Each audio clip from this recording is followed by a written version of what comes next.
In a busy scene, a young man is confronted by a striking pink-haired girl named Zaitan Chu, who questions why he is there.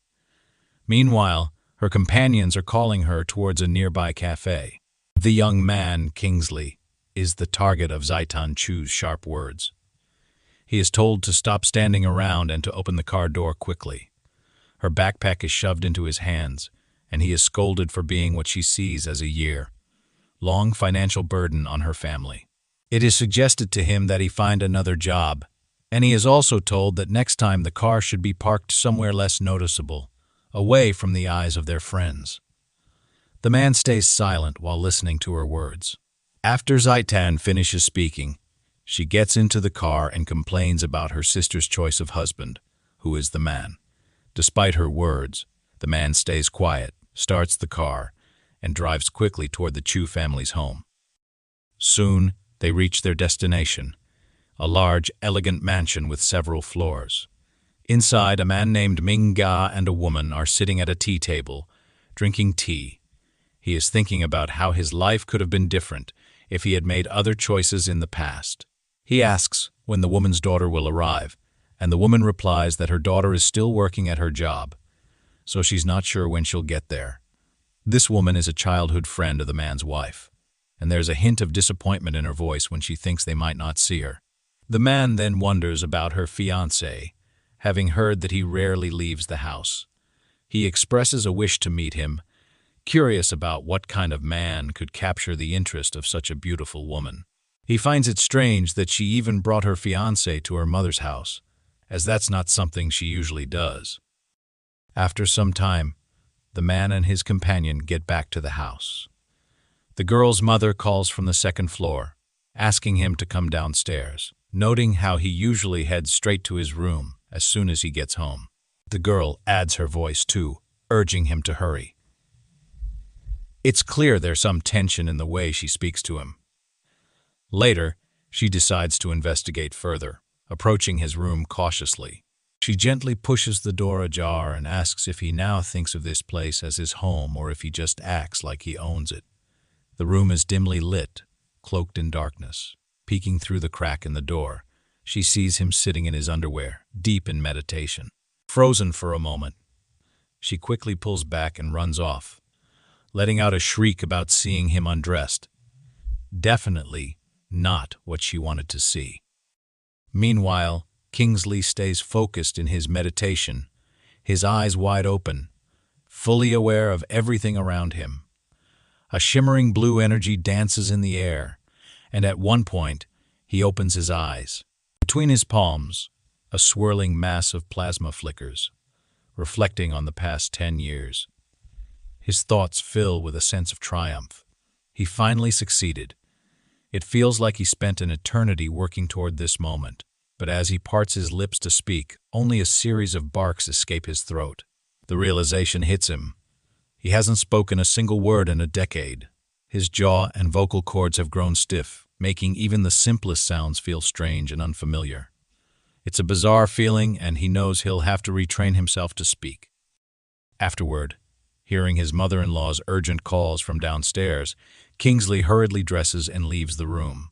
At the same time, we see the very plant next to where Qin Li underwent his transformation, now lush with greenery and blossoms. The girl's mother begins a tirade, accusing him of pretending not to hear and questioning his strange behavior. Beside her, the childhood friend of his wife stands with a smirk, clearly unimpressed by the whole scene. Unbothered, Qin Li boldly speaks up, showing no admiration for what the girl had discovered earlier. The childhood friend steps forward and extends his hand to Qin Li, introducing himself with a steady gaze. As Qin Li meets his eyes, the man leans in, whispering that he's heard rumors about Qin Li being mute. He also knows Qin Li had asked to stay at the house. With a confident tone, he calls Qin Li an enigma, claiming he's familiar with such characters. Then he issues a warning, telling Qin Li not to try any tricks, boasting that he's sharp enough to see through any deception. Adding more insult, he implies that Qin Li's proposal to the girl was driven purely by material gain, making him unworthy of her. Throughout this verbal attack, Qin Li remains silent, listening to every word. Finally, the man smugly offers 10,000 to speed up Kingsley's departure.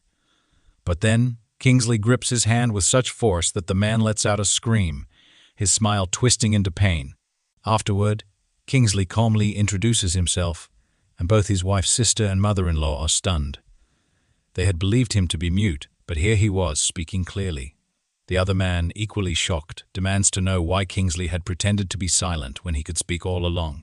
This situation becomes even more troubling as Kingsley tightens his grip on the man's hand, causing him to cry out in pain again. His mother-in-law quickly steps in, urging Kingsley to let go and end the ordeal. Just then, the girl's phone rings, and she answers with a frustrated tone, only to find out it's the police. They inform her that her sister has been arrested. Kingsley's demeanor shifts instantly, his concern evident as he asks about the situation.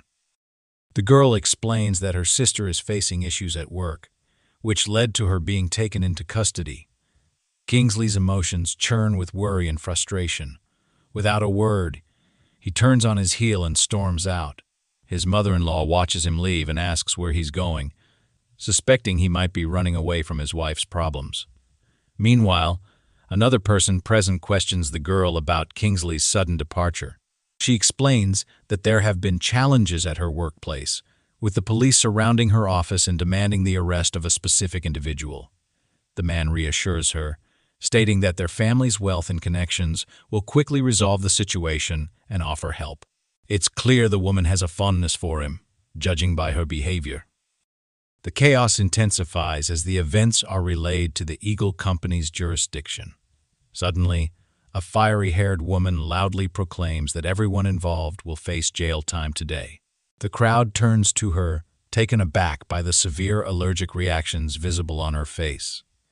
She demands millions in compensation for damages and blames the company, further escalating the already tense situation.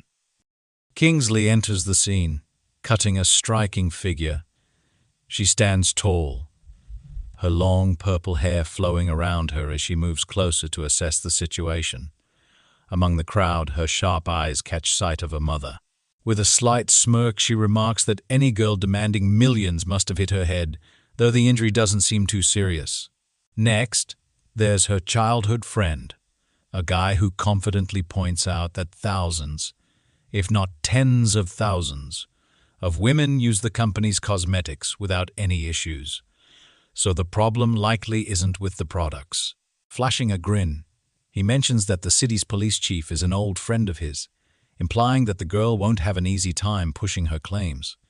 Unfazed, the girl with allies reveals her identity, casually dropping the fact that the city mayor is her close relative. Competing with her suddenly seems like an impossible task. The guy, caught off guard along with everyone else, quickly changes his approach, distancing himself from the company entirely. He even goes as far as acknowledging the girl's plight, suggesting that the company might owe her compensation. Before he could continue, Kingsley steps into the scene calmly. He approaches the girl with allergies, asking for just 10 minutes to fix the situation. With confidence, he promises that in that short time, he can restore her face to its former beauty, ensuring there will be no further complaints. Meanwhile, his wife watches in shock, still reeling from the fact that he is speaking. Until now, she had believed him to be mute, and hearing him articulate such clear, rational thoughts left her utterly stunned. To say she was taken aback would be an understatement. Her childhood friend feels disheartened by Kingsley's sudden arrival and boldness, firmly believing that Kingsley's actions will only bring more disgrace to the family. Kingsley's wife, already stressed by the situation, questions his intentions. With everything going wrong, his antics could make things worse. Kingsley calmly reassures her, stating that she doesn't need to worry anymore because he has changed. He declares that from now on he will embody true masculinity. His adversary, however, smirks in disbelief, unimpressed by Kingsley's newfound confidence. To him, words don't define manhood, and he believes Kingsley is still the same despicable person he always was. Others in the room are equally shocked by Kingsley's ability to speak. Many who knew him thought he was incapable of speech, some even regarding him as worthless, perhaps a mere pawn of the Chu family. Undeterred, Kingsley approaches the red-haired girl with blemishes on her face and confidently tells her that he can restore her beauty. The girl, however, isn't immediately reassured by his words, admitting that she's reluctant to trust easily. Kingsley, understanding her hesitation, promises that he will take on all the risks and be fully accountable if things don't go as planned. After a moment, the girl nods in agreement. At that moment, Kingsley's wife rushes over, expressing her concerns about the potential harm to her business. Kingsley, leaning in slightly, tells her that the marks on the girl's face are just regular burns. He then asks his wife to fetch something for him. The red-haired girl, still unsure, asks if he's really confident it will work. Kingsley insists it's necessary and reassures her. His wife hurries off to get what he asked for, while his adversary continues to create obstacles, clearly intent on making things difficult. It becomes clear that despite the tension, Kingsley's wife harbors affection for him. His adversary confides that Kingsley will regret it if his plan fails. Later, Kingsley's wife returns with a bag of ingredients he had requested. She hands it over to him, pleading with him not to endanger her family with this risky endeavor. Kingsley reassures his wife that he won't fail. He knows he's alone in this task, with no one to depend on, and that the outcome rests solely on him. Laying the components on the table, he begins weaving his enchantments over them. The onlookers watch intently, their eyes glued to his every move as he carefully works his magic, explaining each step with precision. Finally, he announces that he's finished. What emerges is a concoction that looks like a murky brown sludge with an unpleasant odor. Odor and wisps of steam rise from the bowl. Kingsley instructs the red-haired girl to apply it to her skin, but she cautions him, warning that any adverse reaction would lead to serious consequences. Despite her hesitation, she complies, dipping a single finger into the mixture to apply it. Suddenly, Kingsley intervenes, plunging his whole hand into the mixture and slapping it onto her face, sending droplets flying everywhere. The girl screams in shock and rushes to the bathroom, much to the amusement of someone in the crowd who lets out a chuckle. Kingsley's wife watches with a mix of disappointment and regret in her eyes, while his opponent grins, satisfied that Kingsley may have made a huge mistake. It seems like everything has gone wrong, until a piercing scream echoes from the women's restroom. Moments later, the same red-haired girl steps out, her skin flawless and radiant, her beauty restored beyond anyone's expectations. Everyone stands in disbelief, none more so than Kingsley's wife's childhood friend, who hurriedly approaches him, eager to know how he pulled off such a miraculous feat. Kingsley, calm and collected, explains that he had studied pharmacodynamics long ago, which gave him the expertise to make this happen. Intrigued, the red-haired girl approaches Kingsley, asking if he could help her with other ailments. Kingsley nods, suggesting he can assist, but emphasizes the need for an examination first. She mentions her wealthy uncle and promises generous gratitude if he can help him. Kingsley agrees, and his wife, listening intently, struggles to understand the situation. She questions Kingsley's sanity, but he brushes it off with a smile, not taking her words to heart. Kingsley's wife tries to dissuade him, pointing out that he isn't a doctor. Treating someone's ailment is one thing, but offering comprehensive treatment is another matter. Kingsley reassures her, telling her not to fret too much. However, the girl begins to grow irritated, accusing him of having an inflated sense of self. She warns that the man might be seriously ill, and there might not be a cure, posing several challenges. Despite his wife's efforts, Kingsley disregards her plea and starts to leave. She tries once more to persuade him, but her attempts prove futile as he departs. He asserts his autonomy and decision, assuring her that his departure poses no threat to her or her family. The scene then shifts to a doctor, who highlights a man's evident distress. He inquires if there is any solution to the issue at hand. The doctor grimly informs him that the mayor's father's condition is worsening rapidly, surpassing their earlier prognosis. Just then, The fiery-haired beauty approaches and Kingsley falls into step beside her. She greets everyone and asks about her uncle's well-being.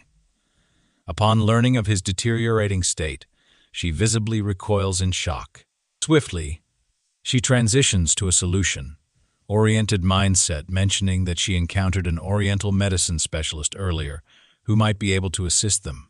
The man scrutinizes Kingsley from head to toe, expressing surprise at his claim of being a doctor.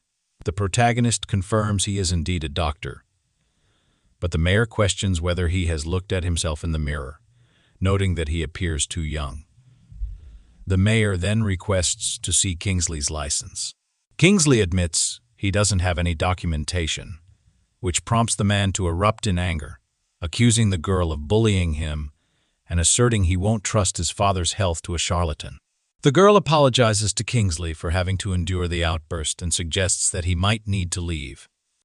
Suddenly, a nurse bursts into the room, urgently calling for assistance and signaling a patient in critical condition. Concern spreads through the corridor as they enter the ward.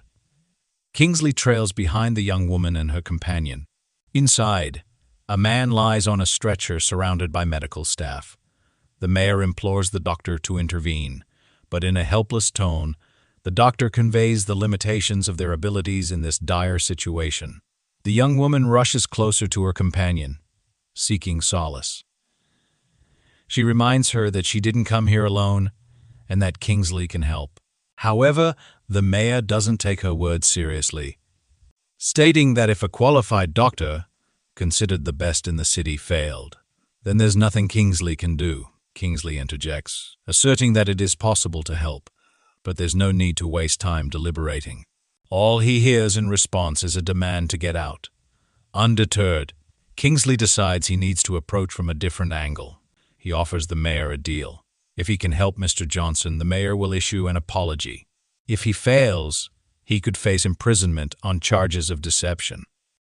The mayor erupts in anger, accusing Kingsley of dictating terms. Despite this, the woman insists that Kingsley should probably leave. Kingsley acquiesces, but just as he's about to exit the room, he remarks that he could have assisted Mr. Johnson, leaving them to ponder his words. Outside the ward, his wife waits for him, having evidently trailed him there. She inquires about his satisfaction with the situation and warns him against lingering, advising him to depart swiftly before he attracts serious adversaries. As Kingsley quietly tails her, he is suddenly jolted by a scream emanating from the ward. The ailing man begins to convulse, sending his son into a frenzy. Panic and cries fill the air, while the perplexed doctors struggle to understand the nature of the man's condition. The physician urgently directs a nurse to fetch a pacemaker. Then, the familiar flatline appears on the monitor, accompanied by the heavy silence that follows when the heart ceases its rhythm. The doctor expresses regret, conceding their powerlessness in the face of this tragic situation as the man's heart stops beating. The mayor inquires of the doctor about the cause of the sudden change, noting that just moments before, while the patient's condition was dire, everything had seemed relatively stable. The doctor responds with a somber tone, suggesting that this outcome was inevitable. He emphasizes that there's no need for self-reproach and that acceptance of the situation is key. Such occurrences are part and parcel of life's unpredictability. The man's son rushes to his father's side on the couch, tears streaming down his face as he expresses feelings of unworthiness of his father's love. Just then, the door to the ward bursts open, and Qin Li strides into the room, commanding everyone to clear a path. His determination to save the old man is palpable as he approaches the patient, whose heart has just stopped beating. Placing his hand on the man's chest, Qin Li focuses his energy, creating a visible aura around him. The mayor's skepticism begins to wane as he witnesses a faint bluish glow enveloping Qin Li, a sight truly out of the ordinary. With precision, Qin Li retrieves a specialized needle and methodically inserts it into the man's chest, following up with several more needles, all aimed at the same vital point. It is revealed that a decade prior, a wandering monk had imparted ancient medicinal knowledge to Qin Li, unlocking these remarkable abilities. In exchange for this treatment, silence was his payment for 10 long years. He honored this commitment, and as a result he now possesses extraordinary skills. Inserting another needle into the man's neck prompts sudden convulsions and coughing. The onlookers are stunned. Just moments earlier, the man's heart had ceased beating, and he was nearly deceased. Yet now he begins to cough, and his heart pulses once more. Leaning over the couch, Qin Li takes a deep breath and exhales slowly, remarking that he has managed to intervene just in the nick of time. A bit more delay, and it would have been too late. The doctor stands in shock, taken aback by what he has witnessed. Naturally, he had placed his faith solely in the science of medicine and struggled to regard such matters seriously. The man reclining on the couch begins to stir, lifting himself slightly from the bed. His loved ones erupt in joy, inquiring about his well-being. The girl expresses her deep concern for her uncle, and he gently pats her cheek, acknowledging his folly and urging her not to be angry with him. Qin Li lingers for a few moments, realizing his outsider status amidst the family celebration of their cherished one. As he makes his departure, a sudden sound catches his attention from behind. One is calling his name. Turning swiftly, he finds the mayor kneeling before him. The mayor offers an apology for his previous conduct, acknowledging his inappropriate behavior. Qin Li reassures him, suggesting not to take things too personally and expressing his willingness to assist. He expresses relief at the man's healing and recovery. The red-haired woman also seeks forgiveness from Qin Li and then requests his account details to transfer $500,000 as a token of gratitude for his remarkable intervention. Qin Li exits the room, leaving the group inside to marvel at his expertise. Their voices carry into the corridor, filled with admiration and disbelief. His wife, wearing a discontented expression, remarked on his high demand that day. She expressed her belief that he preferred not to interfere in others' affairs, which took Qin Li back. After all, he had just saved a man's life, literally bringing him back from the brink of death. Meanwhile, around the corner, the childhood friend of Qin Li's wife seethes with anger at his increasing success, clearly intent on stirring up trouble. The scene shifted to the Chu family home, where Qin Li's mother engaged in conversation with his wife, inquiring about her well-being. The wife reassured her that everything was under control, urging her not to fret. Qin Li lingered momentarily before heading toward his room, observing the interaction. His mother-in-law, noticing his presence, instructed him to carry on with his usual chores and not to loiter. The wife, feeling exhausted, mentioned that she could barely stand and intended to retreat to her room for some rest. Complying with the instructions, Qin Li began his cleaning tasks. After completing them, he entered his wife's room to inform her of his progress.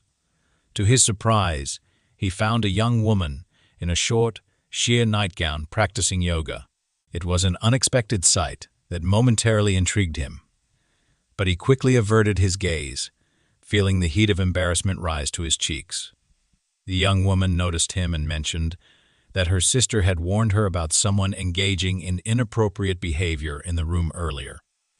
Qin Li explained that there had been a misunderstanding. He had merely offered her a ride home from school, changed his clothes upon returning, and accidentally left the door unlocked, allowing her to enter without knocking. Qin Li felt a mix of awkwardness and urgency, eager to clear the misunderstanding while trying to maintain a respectful distance.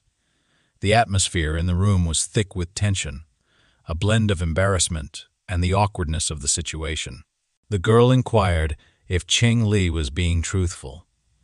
She maintained a series of intriguing yoga poses, fully aware of her short nightgown.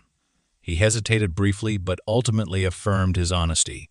The girl grinned, expressing her trust, citing her sister's notorious temper as assurance that Qin Li wouldn't flirt with her. She later commended him for handling all the day's challenges, declaring him a true gentleman and remarking on his remarkable luck in overcoming every obstacle. Qin Li found himself at a loss for words. The girl initiated a conversation, mentioning plans for a quiet family evening and subtly implying that he was expected to accompany her. Absorbing her words, he pondered for a moment and then agreed. As he prepared to exit the room, the girl collapsed onto the bed, expressing exhaustion and a desire for rest before drifting off to sleep. She thanked him when he inquired why, but received no response. She had already succumbed to slumber. The scene unfolded the following evening as everyone gathered around the table, sharing laughter and engaging in various conversations. A waitress hurried between them, filling glasses with wine. Qin Li took a sip, casting a scrutinizing gaze at one of his relatives, mentally noting to compliment their attire while recognizing the subtle scheming beneath the surface. Soon after, the same relative tactlessly inquired about Qin Li's wife's plans for starting a family. Leaving the young woman visibly flustered, she responded, explaining that they hadn't yet considered such a significant step and felt no rush to do so. However, a family member interjected, insisting they shouldn't postpone such an important matter as time swiftly passes. The conversation took a turn as she shifted her praise to another family member, her son, commending him for his harmonious relationship with his wife, unlike some others in the family. The son playfully chided his mother for laying it on thick, though his impudent smile hinted at his enjoyment of the praise. Subsequently, the conversation revolved around him, with everyone eagerly discussing his life and accomplishments, momentarily diverting attention from the sensitive topic at hand.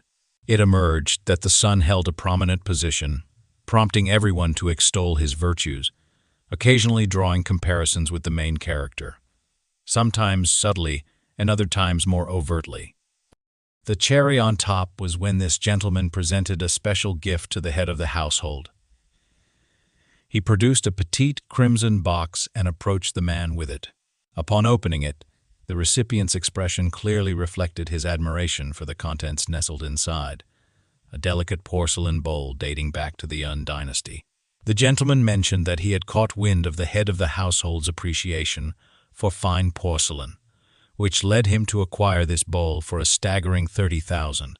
He further remarked that when it comes to honoring good people and crafting meaningful gifts, he doesn't hesitate to invest such a sum.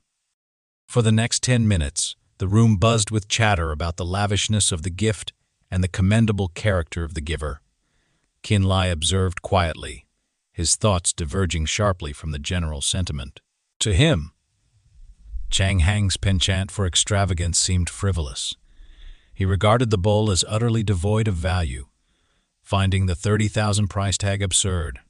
Activating his mystical vision, Qin Li discerned that the item was nothing more than a meticulously crafted replica. Chang Hang turned to him, extending an invitation to inspect the bowl. Seizing the opportunity, Qin Li inquired if he could identify its true nature. Chang Hang then proceeded to openly insult him, boasting without restraint. The final straw came when Chang Hang audaciously offered to assist the protagonist in securing a job as a janitor. Following this, Qin Li's wife could no longer contain her frustration. She forcefully banged her glass on the table, causing few drops of wine to splatter onto the tablecloth. "Enough of this circus," she demanded, reminding everyone present that Qin Li was also a member of the family, deserving of respect and free from insult. Chang Hang retorted that Qin Li had arrived empty-handed, which prompted the protagonist to rise to his feet. "I admit that I came empty-handed today," he began, aware that the relative still remained oblivious to Qin Li's ability to speak. Thus, their astonishment was palpable. Simultaneously, Chang Hang's wife remarked that he was still a scoundrel, albeit now a vocal one. Qin Li shrugged off the insults, stating that they held no sway over the fact that they had been lavishing praise on a counterfeit for over 10 minutes. The room fell silent as the realization began to dawn on those present, creating an uncomfortable atmosphere as they grappled with the implications of their misplaced admiration.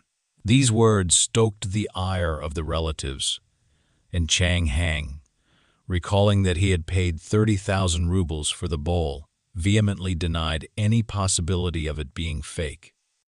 "You can't just call it nonsense after I paid that much," he shouted, his voice rising. Qin Li retorted, forking over 30,000 for nonsense. is sheer foolishness. That's hardly something to boast about. Fury boiled over at the remark, his hands crashing down onto the table with such force that dishes and cutlery scattered in all directions. Qin Li stood firm, vowing to substantiate his claim. "I'm not one to merely talk the talk," he asserted, his voice steady despite the chaos around him. However, the head of the household stepped in, putting an end to the spectacle. "Enough, protagonist. Hold your tongue," he commanded, his authority attempting to restore order. The rest of the room, including Qin Li's spouse, voiced their discontent. His wife defended her son-in-law, asserting his noble intentions, and insisting that even if he had been duped, it bore no significance in the grand scheme of things. Suddenly, an unexpected visitor entered the establishment. None other than the mayor, accompanied by a friend. Word had spread about the forgery, prompting the mayor's curiosity. His presence took everyone by surprise, and the protagonist's son-in-law hurriedly approached, ingratiating himself before the mayor and offering to introduce him to the other guests. However, the mayor diverted his attention, moving toward the protagonist. "Thank you truly," he expressed with sincere gratitude. "I cannot adequately convey my appreciation." Qin Li dismissed any further discussion, asserting, "There are no outstanding debts among us." His son-in-law was taken aback, questioning if there was a misunderstanding. He attempted to convey Qin Li's unsavory character, but the mayor reacted strongly. "The true scoundrel here is Qin Wang," he declared, turning his focus back to Qin Li. The protagonist shrugged it off, stating, "They're merely my wife's relatives. There's nothing more to discuss." He gestured toward the ancient bowl, the source of their disagreement, its presence looming large in the conversation. It was as if the bowl itself had become a battleground for pride and reputation, and all eyes fell upon it, awaiting the next move in this escalating drama. The mayor confidently declared the bowl as not being from the Un dynasty. Fortunately, he had someone knowledgeable by his side, an expert who specialized in artifacts from this era. He requested the expert to examine the bowl, knowing that porcelain and pottery were their forte. As the inspection commenced, the expert examined the artifact closely and opined that the bowl appeared authentic, much to the delight of Chang Hang. However, Qin Li, seeking certainty, questioned the expert's confidence in its genuineness, provoking a hint of annoyance in response. "I stand firm in my belief that it's not real," Qin Li declared, his tone unwavering. The expert, attempting to maintain his composure, patted Chang Hang on the shoulder and remarked, "Now I understand what you find so appealing about this individual." But the expert quickly pointed out unequivocally that it was indeed a forgery. "There's always a small stamp from that era," he explained, peering closely at the bowl. "Moreover, the patterns were exclusively applied by hand back then, a detail you can observe in true pieces." He gestured to the bowl, stating, "This particular item is an unmistakable counterfeit, albeit of decent quality. It was likely tossed into a tomb." He then mentioned that such items often bore a mark of death, which he managed to locate on this piece. The atmosphere shifted as the guests grew louder, tension rising in the room. Chang Hang's mother erupted in a tirade directed at him, but he attempted to diffuse the tension, his frustration evident. The expert, sensing the shift in mood, warmly embraced Qin Li, praising his keen eye for recognizing the replica amidst the high-quality antiquated craft. "Your perception is astute," he commended. The mayor, eager to seize this serendipitous encounter, offered his hospitality, expressing it as an honor to engage in conversation with Qin Li. "I would be delighted to dine with you," he said, extending the invitation. Unable to let such an opportunity slip by, Qin Li informed his wife's relatives that he had an engagement with the mayor for dinner and would return promptly. Their reaction was one of astonishment. Many perceived him as lacking stature, and the women began to question the image they had formed of him. Left alone with his thoughts, Qin Li brooded over the concerns of the world. A fellow guest confided in him, revealing that another wave of misfortune had befallen their family. Both my family and I are deteriorating, he said, his voice heavy with worry. Despite undergoing extensive medical examinations and tests that show no apparent cause for our declining health. Curious, Qin Li inquired if he could assess the man's pulse. The man consented, and Qin Li placed his hand on the man's wrist, focusing intently. After a moment of contemplation, he appeared deep in thought. "What do you find?" the man asked, his curiosity piqued. Qin Li explained after your family dinner, "You ought to prioritize a visit to the mayor. It would be wise to adjust any existing plans accordingly." Expressing gratitude, the man indicated his intention to await Qin Li's return at his residence, displaying confidence in a favorable outcome. "I'll take your advice to heart," he said, a glimmer of hope returning to his eyes. The scene concluded with Qin Li assisting the head of his wife's family into the car, a gesture that perhaps indicated an overextension of his involvement. To understate it, Qin Li's delay was more than just a little. After ushering the man into the back seat, he announced that everyone else would leave, claiming he still had unfinished business. Stepping aside slightly, he pulled out his phone to map out his next move. The navigator dutifully began directing him as Qin Li traversed a nearby alley. Suddenly, he unexpectedly encountered his wife's childhood friend, accompanied by a group of armed individuals. Qin Li regarded them with stoic silence. His adversary wasted no time launching into an offensive tirade. "You're the root of all trouble, Qin Li. Just look at the 2 previous accidents. Those are your doing," he accused. "This behavior," he insisted, "warranted a lesson." Qin Li calmly explained, "At first I didn't recognize you and mistook you for a bug, which explains the sudden foul smell." His sarcasm didn't go unnoticed. The adversary, visibly angered, instructed his cohorts to assault the protagonist with swift precision. Qin Li deftly countered, distributing justice with his fists. Amid the chaos, bones shattered, limbs were injured, and jaws hung agape, testament to Qin Li's mastery in combat. He approached the largest man, who lay unconscious on the ground wielding a baseball bat. Placing his foot on the man's chest, he remarked, "You really didn't bring enough backup, did you?" The sight left his adversary astounded. Initially dismissing Qin Li as a mere troublemaker, he now witnessed him fight with the skill of a true ninja. Turning towards him, Qin Li derisively called him a mutt and beckoned him closer. All he received in response was a hasty retreat. Realizing the skirmish was becoming a diversion from his main objective, Qin Li sighed, aware that he was merely squandering time. Yet he also recognized that the mayor's residence was just around the corner. After a brief search, he succeeded in locating the mayor. He approached the inner common area and pushed the button, a distinct ringing echoing through the air. Moments later, the door swung open, revealing the mayor, who greeted him at the threshold. "We've been anticipating your arrival," he said, extending an invitation as he ushered Qin Li inside.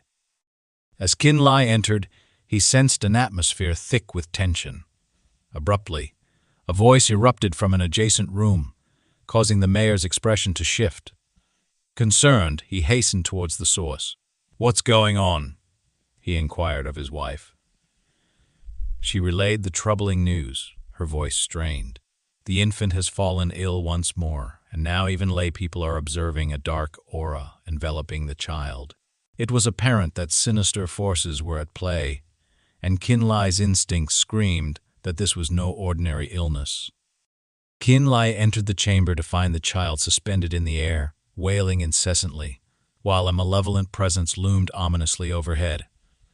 Urged by the family patriarch, he sprang into action, reassuring everyone that there was no cause for alarm and vowing to take charge of the situation. The malevolent force inhabiting the child's form bellowed at Qin Li to retreat, but he stood firm, unwavering in his resolve. Extending his hand toward both the demon and the child, he invoked his power. A brilliant flash illuminated the room, and moments later the child collapsed onto the bed. The toddler's parents began to panic, but Qin Li halted them, cautioning that more was yet to unfold. The child's mother grew irate, chastising her husband for inviting a stranger into their home. Remaining skeptical of Qin Li's abilities, her husband hushed her, acknowledging the urgency of the situation with grim determination. Qin Li noted the severity of the circumstances, realizing that time was slipping away. He inserted a needle into the child's forehead while clutching a radiant azure orb of energy in his other hand. Once more, the sinister presence loomed over the boy, then ascended higher into the air before dissipating into nothingness. As the child regained consciousness, he called out for his mother, who rushed to his side, exclaiming his name and enveloping him in her arms. Qin Li reassured her that it was all over now, and that the worst had passed. Yet simultaneously, his curiosity was piqued, driving him to seek the origin of such malevolent force. He lowered himself to the floor, peering beneath the bed while inquiring if anything new had been introduced into the household. The father asserted that there was nothing unusual, merely some stone lions that had been placed recently near the entrance of their home. This piqued Qin Li's interest further, and he decided to investigate outside. As he approached the stone lions, he studied them carefully, searching for any sign of dark energy. His instincts urged him that something was amiss. Suddenly, he noticed a small purple pebble nestled within the mouth of one statue. Carefully, he plucked it out and scrutinized it, feeling an unsettling energy radiating from it. His mind raced as he realized this tiny object could be the source of the troubles plaguing the family. Just then, another individual approached, questioning whether all the troubles truly stemmed from this insignificant stone. Qin Li nodded in affirmation, detailing the sequence of events and explaining how this seemingly innocuous pebble had wreaked havoc on their lives. With a decisive motion, he crumpled the pebble into tiny fragments, releasing a burst of dark energy that dissipated into the air. As the mayor's wife emerged from the house, she expressed her heartfelt gratitude to Qin Li for his assistance. He replied graciously, stating he was pleased to be of service. The mayor, marveling at their Qin Li felt lucky to have encountered such a helpful individual. The mayor offered to discuss the possibility of Qin Li opening a clinic in the town, an unexpected but intriguing opportunity for him. Feeling a mix of surprise and interest, Qin Li accepted the mayor's offer, grateful for the chance to establish himself further in the community. Later, in a dark car speeding through the night, Qin Li sat in the back seat, thinking about owning his own clinic and how proud his parents would be if he succeeded. Suddenly, he saw something outside and quickly asked the driver to stop. The sudden stop pushed Qin Li's face against the front seat. The driver, concerned, asked what was wrong. It turned out that Qin Li saw his wife on the street and wondered where she was going so late at night. She stood elegantly, dressed nicely, and was looking around carefully. The driver noticed Qin Li's wife and complimented him on his good choice, saying the girl was very beautiful. Qin Li was waiting for someone. A few seconds later, a casual girl in a leather outfit with a short, bright haircut approached her. Qin Li thought she must be his wife's friend and felt a bit nervous, but he thought there was nothing wrong with that. His feelings changed when he saw the girls kiss each other. Not only was Qin Li shocked, but so was the driver, who even pulled out his phone to take a picture. Qin Li didn't understand what was happening and realized that his wife was a lesbian, something he had never suspected. The girls entered a club, and Qin Li sat sadly, watching them. The driver continued to admire the beauty of Qin Li's wife. Then, Qin Li noticed that his wife's friend made a small hand gesture, but it wasn't clear what it meant. Once inside the club, the girlfriend asked Qin Li's wife to drink something stronger, and they started to whisper. The young lady sat at the bar and began to talk. The bartender made some cocktails for them as they settled in. A girl dressed casually said this wasn't the place for serious talks. A nightclub was for having fun. Qin Li agreed, and his wife said she didn't plan to go home sober that night, so they started to drink. As the night went on, Qin Li's wife found herself feeling pleasantly tipsy. She appreciated her friend's understanding and started to share about the pressure from her family to get married. Her friend listened kindly and called her a gem and a precious pearl, using sweet words throughout their conversation. It seemed like Qin Li's wife's friend kept encouraging her to drink more, and it looked like Qin Li was the only one who noticed. It was possible that her friend had put something in her drink. Eventually, the girl started to lose her balance and began to fade into unconsciousness. Her so-called friend helped her upstairs to a room with a big bed and a video camera nearby. Qin Li's wife was placed on the bed in a dazed state. The man went to the door and locked it tightly, and his intention seemed very bad. He moved closer to the woman and lightly brushed her leg before leaning over her with a creepy smile. He had liked her for a long time and had begged her not to marry Qin Li, but she hadn't listened. Feeling determined, he started to take off her clothes, not knowing that the camera was recording everything. Suddenly, there was a knock on the door, interrupting his plans and making him very angry. A woman's voice outside mentioned a gift, which surprised him. He thought it was the same casual girl trying to make some extra money. Curious, he opened the door and was shocked to see Qin Li standing there. "Damn it," he exclaimed, startled. Neither of them expected to see each other. Qin Li looked at his wife on the bed, and the man tried to make excuses, saying things weren't what they seemed. But Qin Li ignored his weak attempts and pulled him inside, sending him flying a few meters away, blood trickling from his mouth. As Qin Li approached, he asked the man how he wanted to die. The scene changed when the boy dropped to his knees and begged Qin Li for mercy, promising to disappear from his life forever. Moved by compassion, Qin Li told him to leave and never come back. But then the boy suddenly attacked, pulling out a knife. Qin Li quickly grabbed his wrist and warned him that being lenient had its limits. With precise movement, he struck a weak spot on the boy, causing him to fall to the floor in pain. Afterward, Qin Li felt relieved that everything had turned out okay. His wife had really avoided a terrible situation, although she had faced great misfortune. Now, luck was on her side. Qin Li approached her and used his skills to gently produce a needle. He gave the girl a small prick on her arm, and she let out a sigh. Qin Li explained that she would gradually start to wake up. True to his words, after a few moments, the girl began to move, her eyes fluttering open. Qin Li asked how she was feeling, and she repeated his question. But then her eyes widened as she looked around, and suddenly her expression changed to anger. She quickly sat up and slapped Qin Li across the face, shouting, "You vile brute!" Qin Li was shocked by her reaction and tried to explain that he had rescued her, thinking she was just confused. However, the girl started screaming, convinced that Qin Li was the one who had hurt her. As he stood up calmly and walked out of the room, she continued to shout that he was a liar.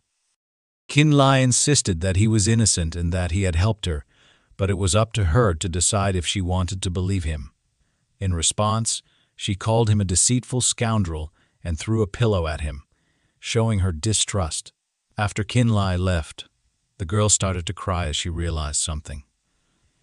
She noticed a camera nearby, a reminder that it had recorded everything, leaving no doubt about what had happened. Now, we find ourselves on a busy street where Qin Li is sitting, lost in thought.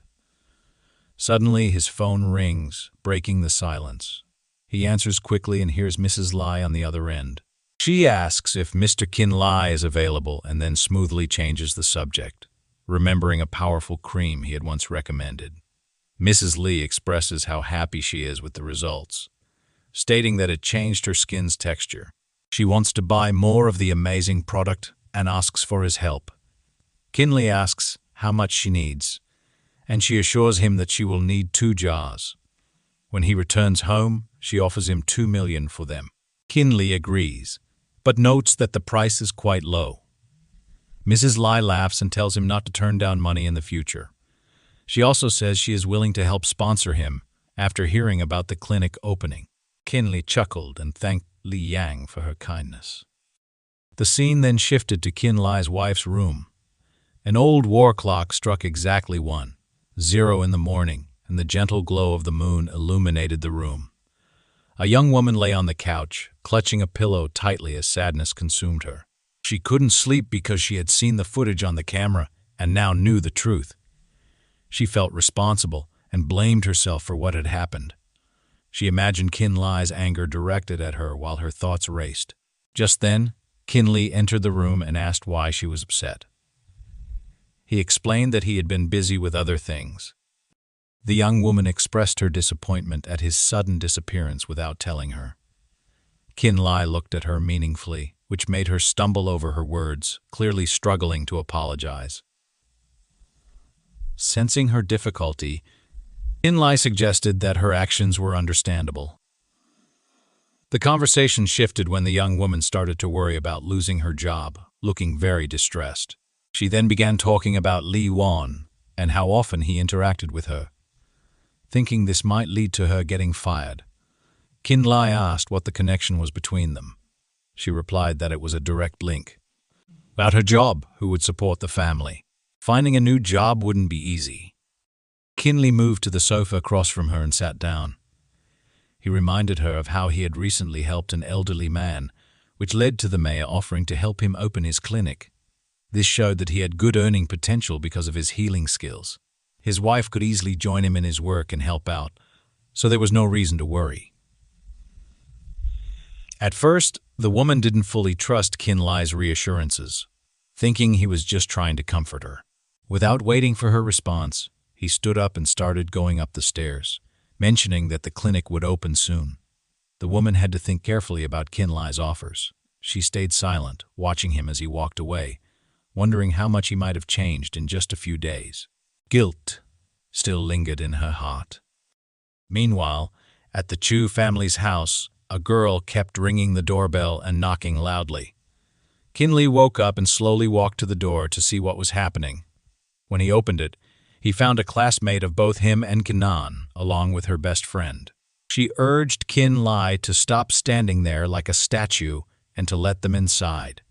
It seemed she had started to come over on her own, and it was clear that she found it funny that her friends had married someone like him. Qin Li remembered how hard it had been to deal with her the last time they went out together.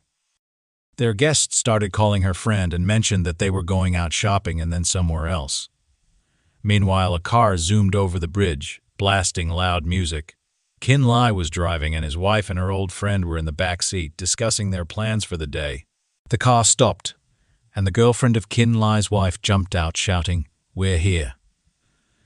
They had arrived at an exclusive auction that was hard to get into. As they approached the entrance, they met a serious-looking security guard. The girlfriend confidently showed her pass and mentioned that their driver was part of their group.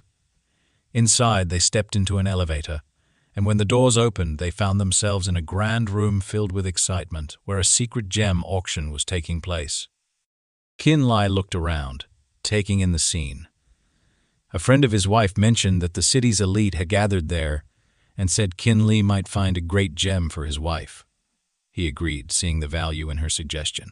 The host began announcing details about the next item for auction, a unique hermit stone. The crowd buzzed with excitement, and everyone started placing their bids. As the excitement grew, Qin Li's attention was drawn to a large box of stones.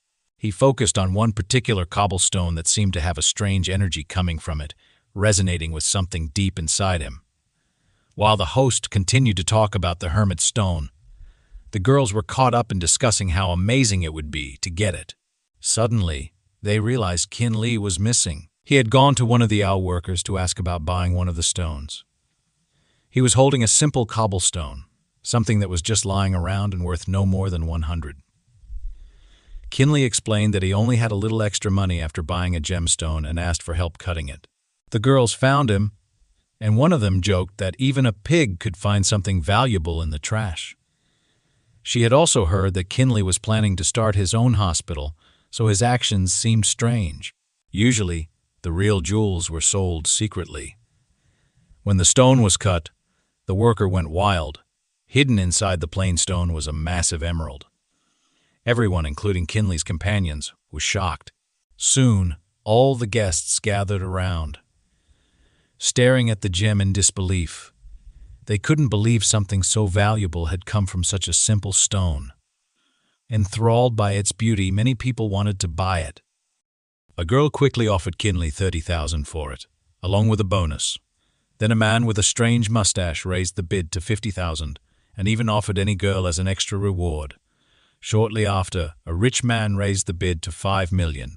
People called him Tan, the same man who was the father of Qin Li's wife's friend.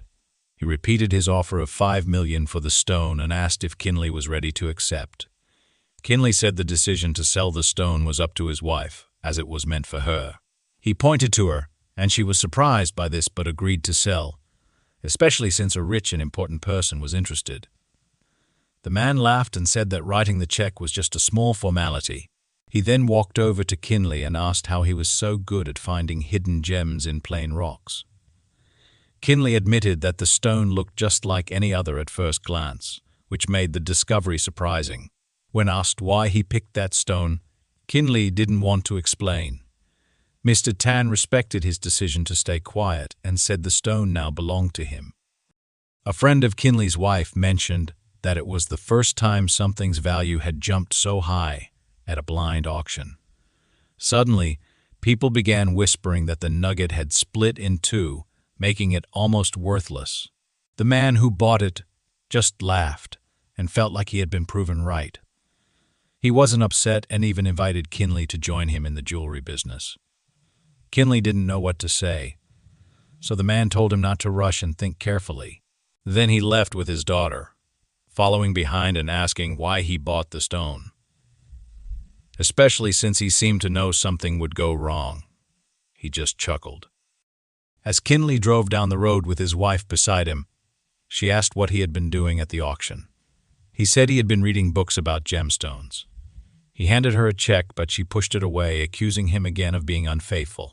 Memories flooded back, reminding her of how he had pretended to be mute for 10 years. Qin Li, unsure of what to say, felt the heavy weight of their shared past. Flashbacks revealed a key moment when Qin Li had met a wandering monk who had given him important knowledge. Qin Li, hesitant to share all the details with his wife, firmly asserted that he hadn't deceived her for the past decade. He explained that he truly couldn't speak during that time, which was news to her. Unsurprisingly, she reacted with disbelief and asked why he had even married her. Qin Li responded, somewhat distant, saying he had forgotten the exact reasons but not their past. Flashbacks then revealed a time when Qin Li was being bullied and his future wife had stood up for him. As she thought back on those memories, Qin Li asked if she remembered suggesting they get married after graduating from university. He had been excited at the time, but he always knew their marriage was more of a facade, something for show. Confused, she asked why he had grown to resent her so much. Qin Li brushed off the question, insisting that her family had never done anything to harm him and that her behavior had always been admirable. Despite the marriage being superficial, he had still considered her his wife. She, overwhelmed with thoughts, put her hands on her head, lost in her own memories. The silence was awkward, so Qin Li shifted the conversation. He mentioned the opening of his clinic, inviting her to attend. She seemed doubtful, asking if he was serious about the clinic, especially given the difficulties in healing. Qin Li reassured her, stating that healing was his life's purpose and that he was confident in his abilities. However, she warned him about the risks. If he failed, the consequences would be severe, and he would have to bear the responsibility alone. Qin Li nodded in understanding, sensing that despite her harsh words, she still cared about his well-being. The scene then shifted to the grand opening of the treatment center named Yin and Yang. Fireworks lit up the sky and a crowd had gathered, clearly excited by the event. It was obvious that this opening was connected to Qin Li's clinic.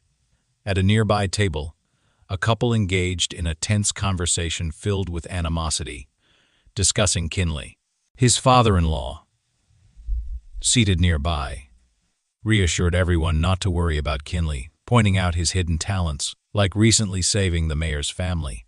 He took the opportunity to boast a little about his son-in-law's capabilities, casually mentioning that the clinic was a gift from the mayor Qin Li remained composed, though a man named Chen Hang, notorious for his past troubles, approached him with the intent to cause trouble. Chen Hang, known for his mischief with a counterfeit bowl, made some snide remarks to sour Qin Li's mood.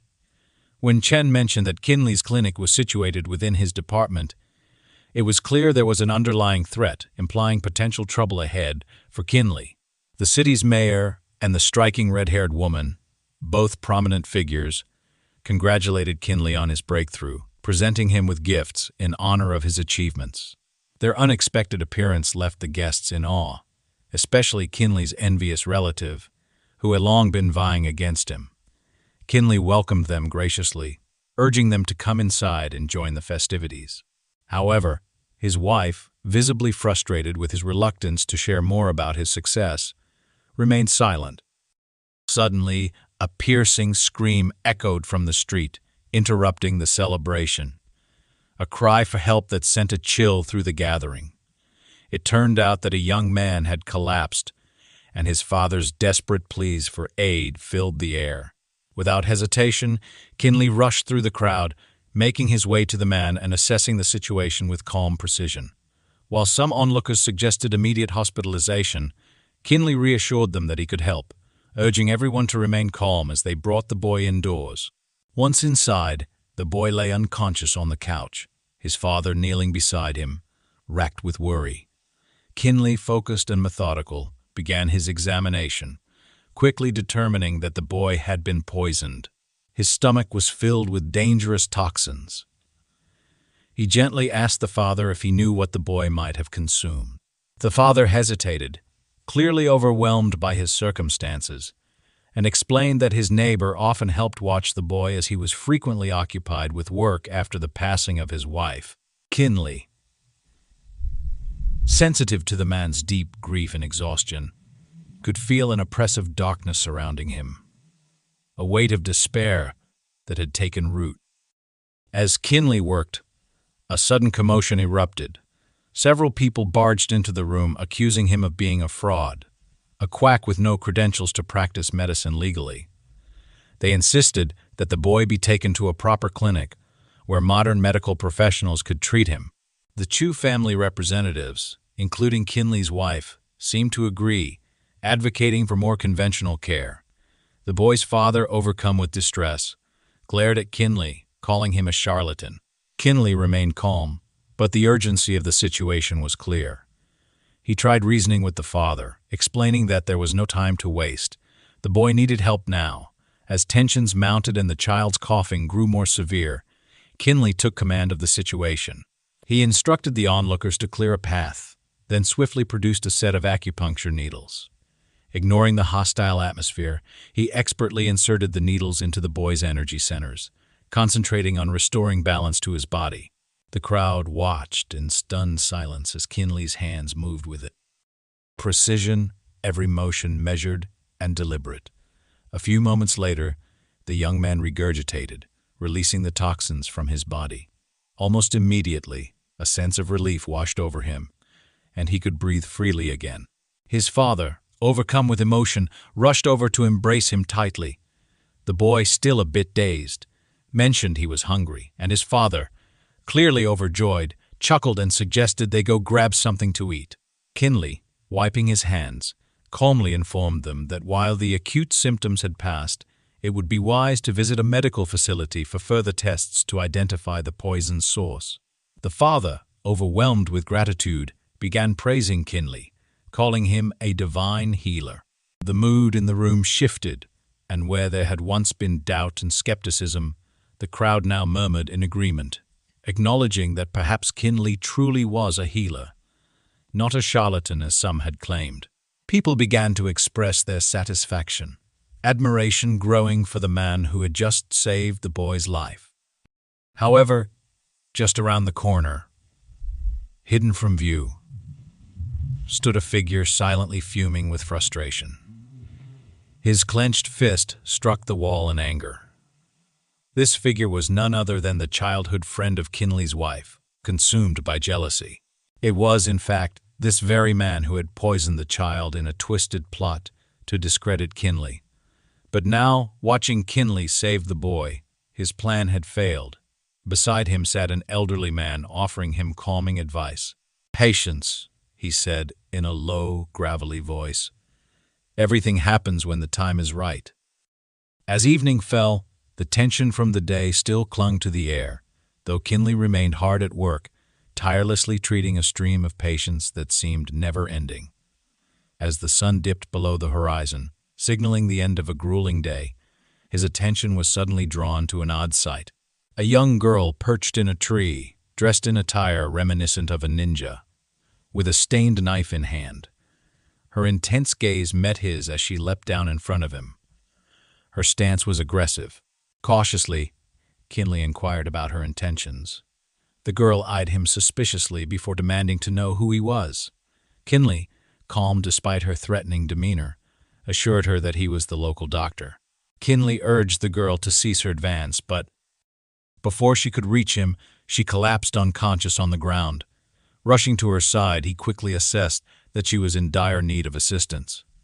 Despite his exhaustion, it appeared his workday wasn't over yet. Gently lifting her into his arms, he carried the unconscious girl to his clinic, carefully laying her down on a nearby couch. As he tended to her, his phone rang. Her voice was tinged with frustration as she asked why he hadn't returned home yet. Thinking fast, Qin Li explained that an unexpected patient had come in and that he might need to stay at the clinic overnight. His wife, unimpressed, sarcastically suggested he might as well move into the clinic if he was going to spend so much time there. Qin Li knew he'd have to smooth things over later, perhaps with a thoughtful gift to appease her. Turning his attention back to the unconscious girl, he carefully cut away her tattered clothing with a pair of scissors to examine her injuries. As he removed her pendant, he realized it wasn't an ordinary piece of jewelry. It was an army dog tag. Engraved on it was the designation 19th Special Forces Detachment. Startled, Qin Li pondered how such a young girl had come to possess a tag belonging to an elite military unit. The 19th Special Forces, he knew, were no ordinary soldiers. They were handpicked for their skills, capable of handling the most dangerous and impossible missions. Just as he mulled over this revelation, the girl began to stir, slowly waking up. She blinked in confusion, her memories foggy, unsure of how she had survived. When her eyes focused on Qin Li, she asked if he had been the one to rescue her. He nodded, confirming that he had just barely managed to save her in time. A few more minutes, and it might have been too late, he added. The girl, still weak, struggled to sit up but eventually managed to stand on shaky legs. Qin Li, concerned, asked her about her plans. She admitted that she had nowhere to go, no home, and no idea of what to do next. Qin Li looked at her thoughtfully, then offered an alternative. "You don't have to be on your own," he said, stepping toward the window and drawing back the curtains to let sunlight flood the room. "I'm actually looking for an assistant, and I think you'd be perfect for the job." Surprised, she looked at him skeptically, unsure if he was serious. "You mean it?" she asked, her voice uncertain but hopeful. Qin Li smiled and nodded. "Absolutely." "What do you say?" He affirmed the sincerity of the proposal, assuring her of a monthly salary. "While it may not be a fortune, it would suffice for living expenses." Her astonishment grew at his rescue and subsequent care. It was evident he genuinely desired to aid her. She acknowledged that if he saved her, she now owed him her life. If her assistance could be of value to him, she was prepared to fulfill whatever tasks he required. Qin Li mentioned that he already had one favor to ask. She needed to return to the ward as she hadn't fully recovered yet. Just then, the doorbell rang. Qin Li opened it to find his wife's friend standing there with a sense of urgency. "On behalf of the Tang family, I officially invite you to participate in the prestigious Jasper Games," she announced with a grin. Taking the invitation in hand, Qin Li began to mutter something about not being prepared, but before he could finish, the friend grabbed his arm and pulled him along, determined to make sure he attended. The scene shifted to the bustling venue of the Blind Gem Auction, a place filled with excitement and anticipation. Qin Li, still somewhat disoriented from the sudden turn of events, was dragged along by the friend until she spotted her father in the crowd. "Daddy!" she called out, her voice ringing over the commotion. The man's face brightened at the sight of Qin Li. He made his way over with a warm smile and extended his hand. "I'm glad you could make it," Mr. Tang said, shaking Qin Li's hand firmly. Qin Li, taken aback by the warmth of the greeting, stood somewhat speechless. He hadn't expected such a reception. Mr. Tang didn't waste any time. "I'd like you to act as an observer at today's auction," he said, his eyes gleaming with intent. He clarified that he was seeking Qin Li's counsel, recognizing his sharp instincts for gems. Qin Li, still processing the whirlwind of events, nodded, acknowledging the task with a respectful bow. He understood now. Mr. Tang wanted his insight to help navigate the auction. From what he gathered, the event was divided into two parts: the main blind auction and a special sculpture segment. The ultimate victor would claim both. As they moved further into the main hall, Mr. Tang introduced Qin Li to a few other acquaintances, including the evaluators who would also serve as judges for the competition. The man's daughter, with a sly grin, leaned over to whisper, "If you help us rank in the top 3, my father will be very generous in expressing his gratitude." Her father chuckled, adding, "And if you can help me secure first place, I'll offer you a 10th stake in the Tang jewelry empire." The girl flashed Qin Li a mischievous smile. "And I have my own way of sweetening the deal," she teased. Qin Li, keeping his composure, assured Mr. Tang that he would exert his utmost effort and diligence. With that, they all proceeded toward the grand main hall, where the stakes were higher than he'd ever imagined. The other appraisers teased Qin Li about his youthful appearance, clearly trying to get a rise out of him. Unfazed, he responded with a smile, assuring them that age wasn't a hindrance. He casually cited his remarkable luck and skill in handling his responsibilities, deflecting their playful jabs with ease. One of the gentlemen handed Qin Li a business card, slyly inquiring about its value in millions. Laughter rippled through the group as they joked that a mere couple of thousand would be enough for someone like him. Qin Li studied the card thoughtfully, maintaining his composure, before his gaze shifted to a heap of stones nearby. Something about one stone in particular caught his eye. An event staffer approached him, noticing his focused interest. "Thinking about purchasing one of these?" she asked, her tone polite but curious.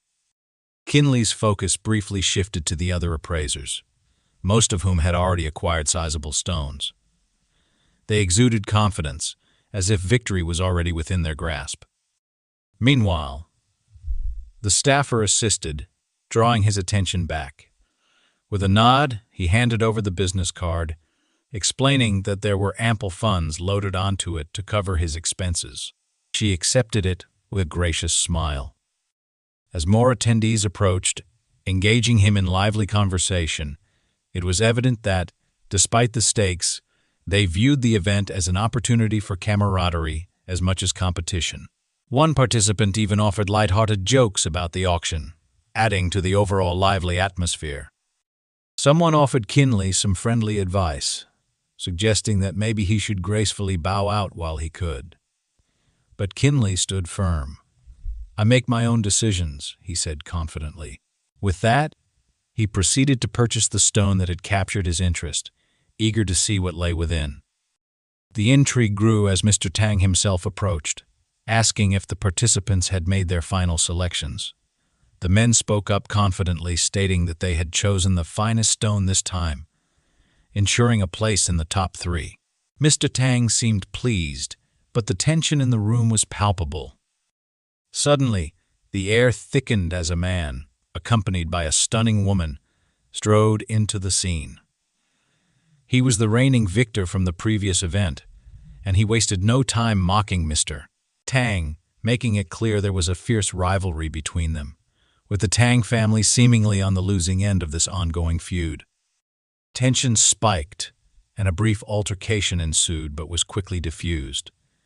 The victor turned his attention to Qin Li, giving him a scrutinizing glance. So Mr. Tang's keen on recruiting the first guy he sees into his team. Huh, he sneered, clearly looking to provoke a reaction. Behind him, a cluster of men in sleek business attire loomed, shades covering their eyes. They had made significant purchases, clearly poised as contenders for the title. Despite a brief attempt by one of Mr. Tang's associates to smooth over the situation, the victor's presence cast a shadow of doubt. As the auction competition neared its conclusion, Mr. Tang approached Qin Li again. So he asked, his voice low and full of expectation, "What's the status of your stone?" Qin Li presented a small, unassuming pebble in a casket, eliciting laughter from Mr. Tang's team. The chuckle spread as Mr. Tang's face darkened with visible displeasure, feeling that Qin Li had squandered his investment. Meanwhile, the female presenter called for calm, unexpectedly hailing the discovery as something truly exquisite, prompting skeptical glances from the crowd. The stakes were already high, with the total value of the event climbing to around 160 million. As the evaluations commenced, Qin Li observed the reactions around him. Some appeared crestfallen, especially Cheyenne, who had spent a staggering 723 million on what seemed like a promising cut of rock. But when they unveiled it, the stone turned out to be a complete disappointment, leaving Mr. Tang's team visibly upset. The presenter's voice carried a hint of sarcasm as she remarked that Mr. Tang's performance today had been lackluster. However, she added with a glimmer of hope that there was still one stone attributed to him, meaning there was a final chance to redeem the day. With expectations dwindling, Mr. Tang watched as they began carving into Qin Li's stone. Initially, it didn't seem to stand out, but as the rock was cut deeper, something remarkable emerged, an imperial green emerald. The room was stunned by the revelation that such an unassuming stone contained something so valuable. It appeared that Qin Li's stone hadn't been a waste of money after all, much to the shock of the other evaluators, who couldn't fathom how such a small investment had outdone their massive wagers. Mr. Tang, who had been losing hope, suddenly found himself wondering if he should have placed his trust entirely in Qin Li from the start. His thoughts were interrupted as Qin Li moved toward his next discovery. Without warning, one of the men rushed forward, screaming for him to stop, but it was too late.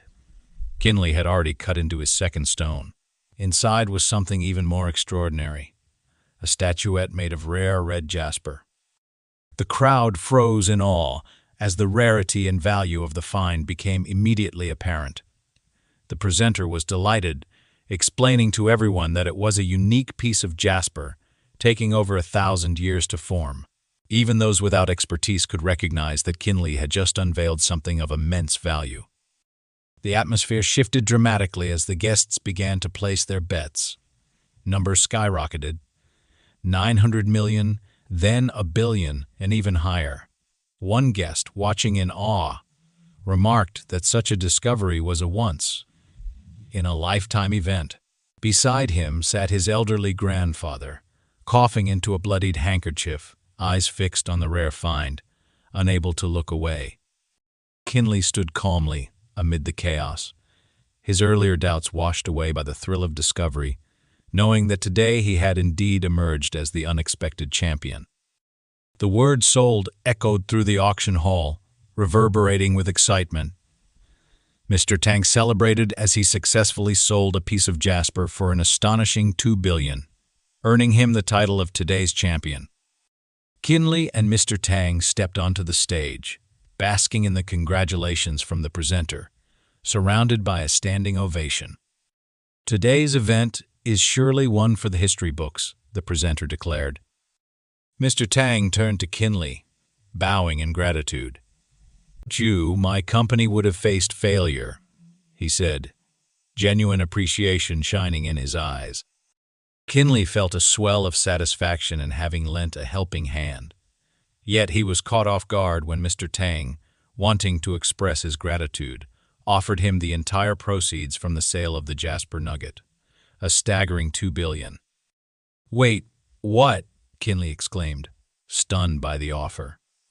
From this day forward, he was declared the most esteemed guest in their household, Mr. Tang's daughter added with a smile, her eyes sparkling.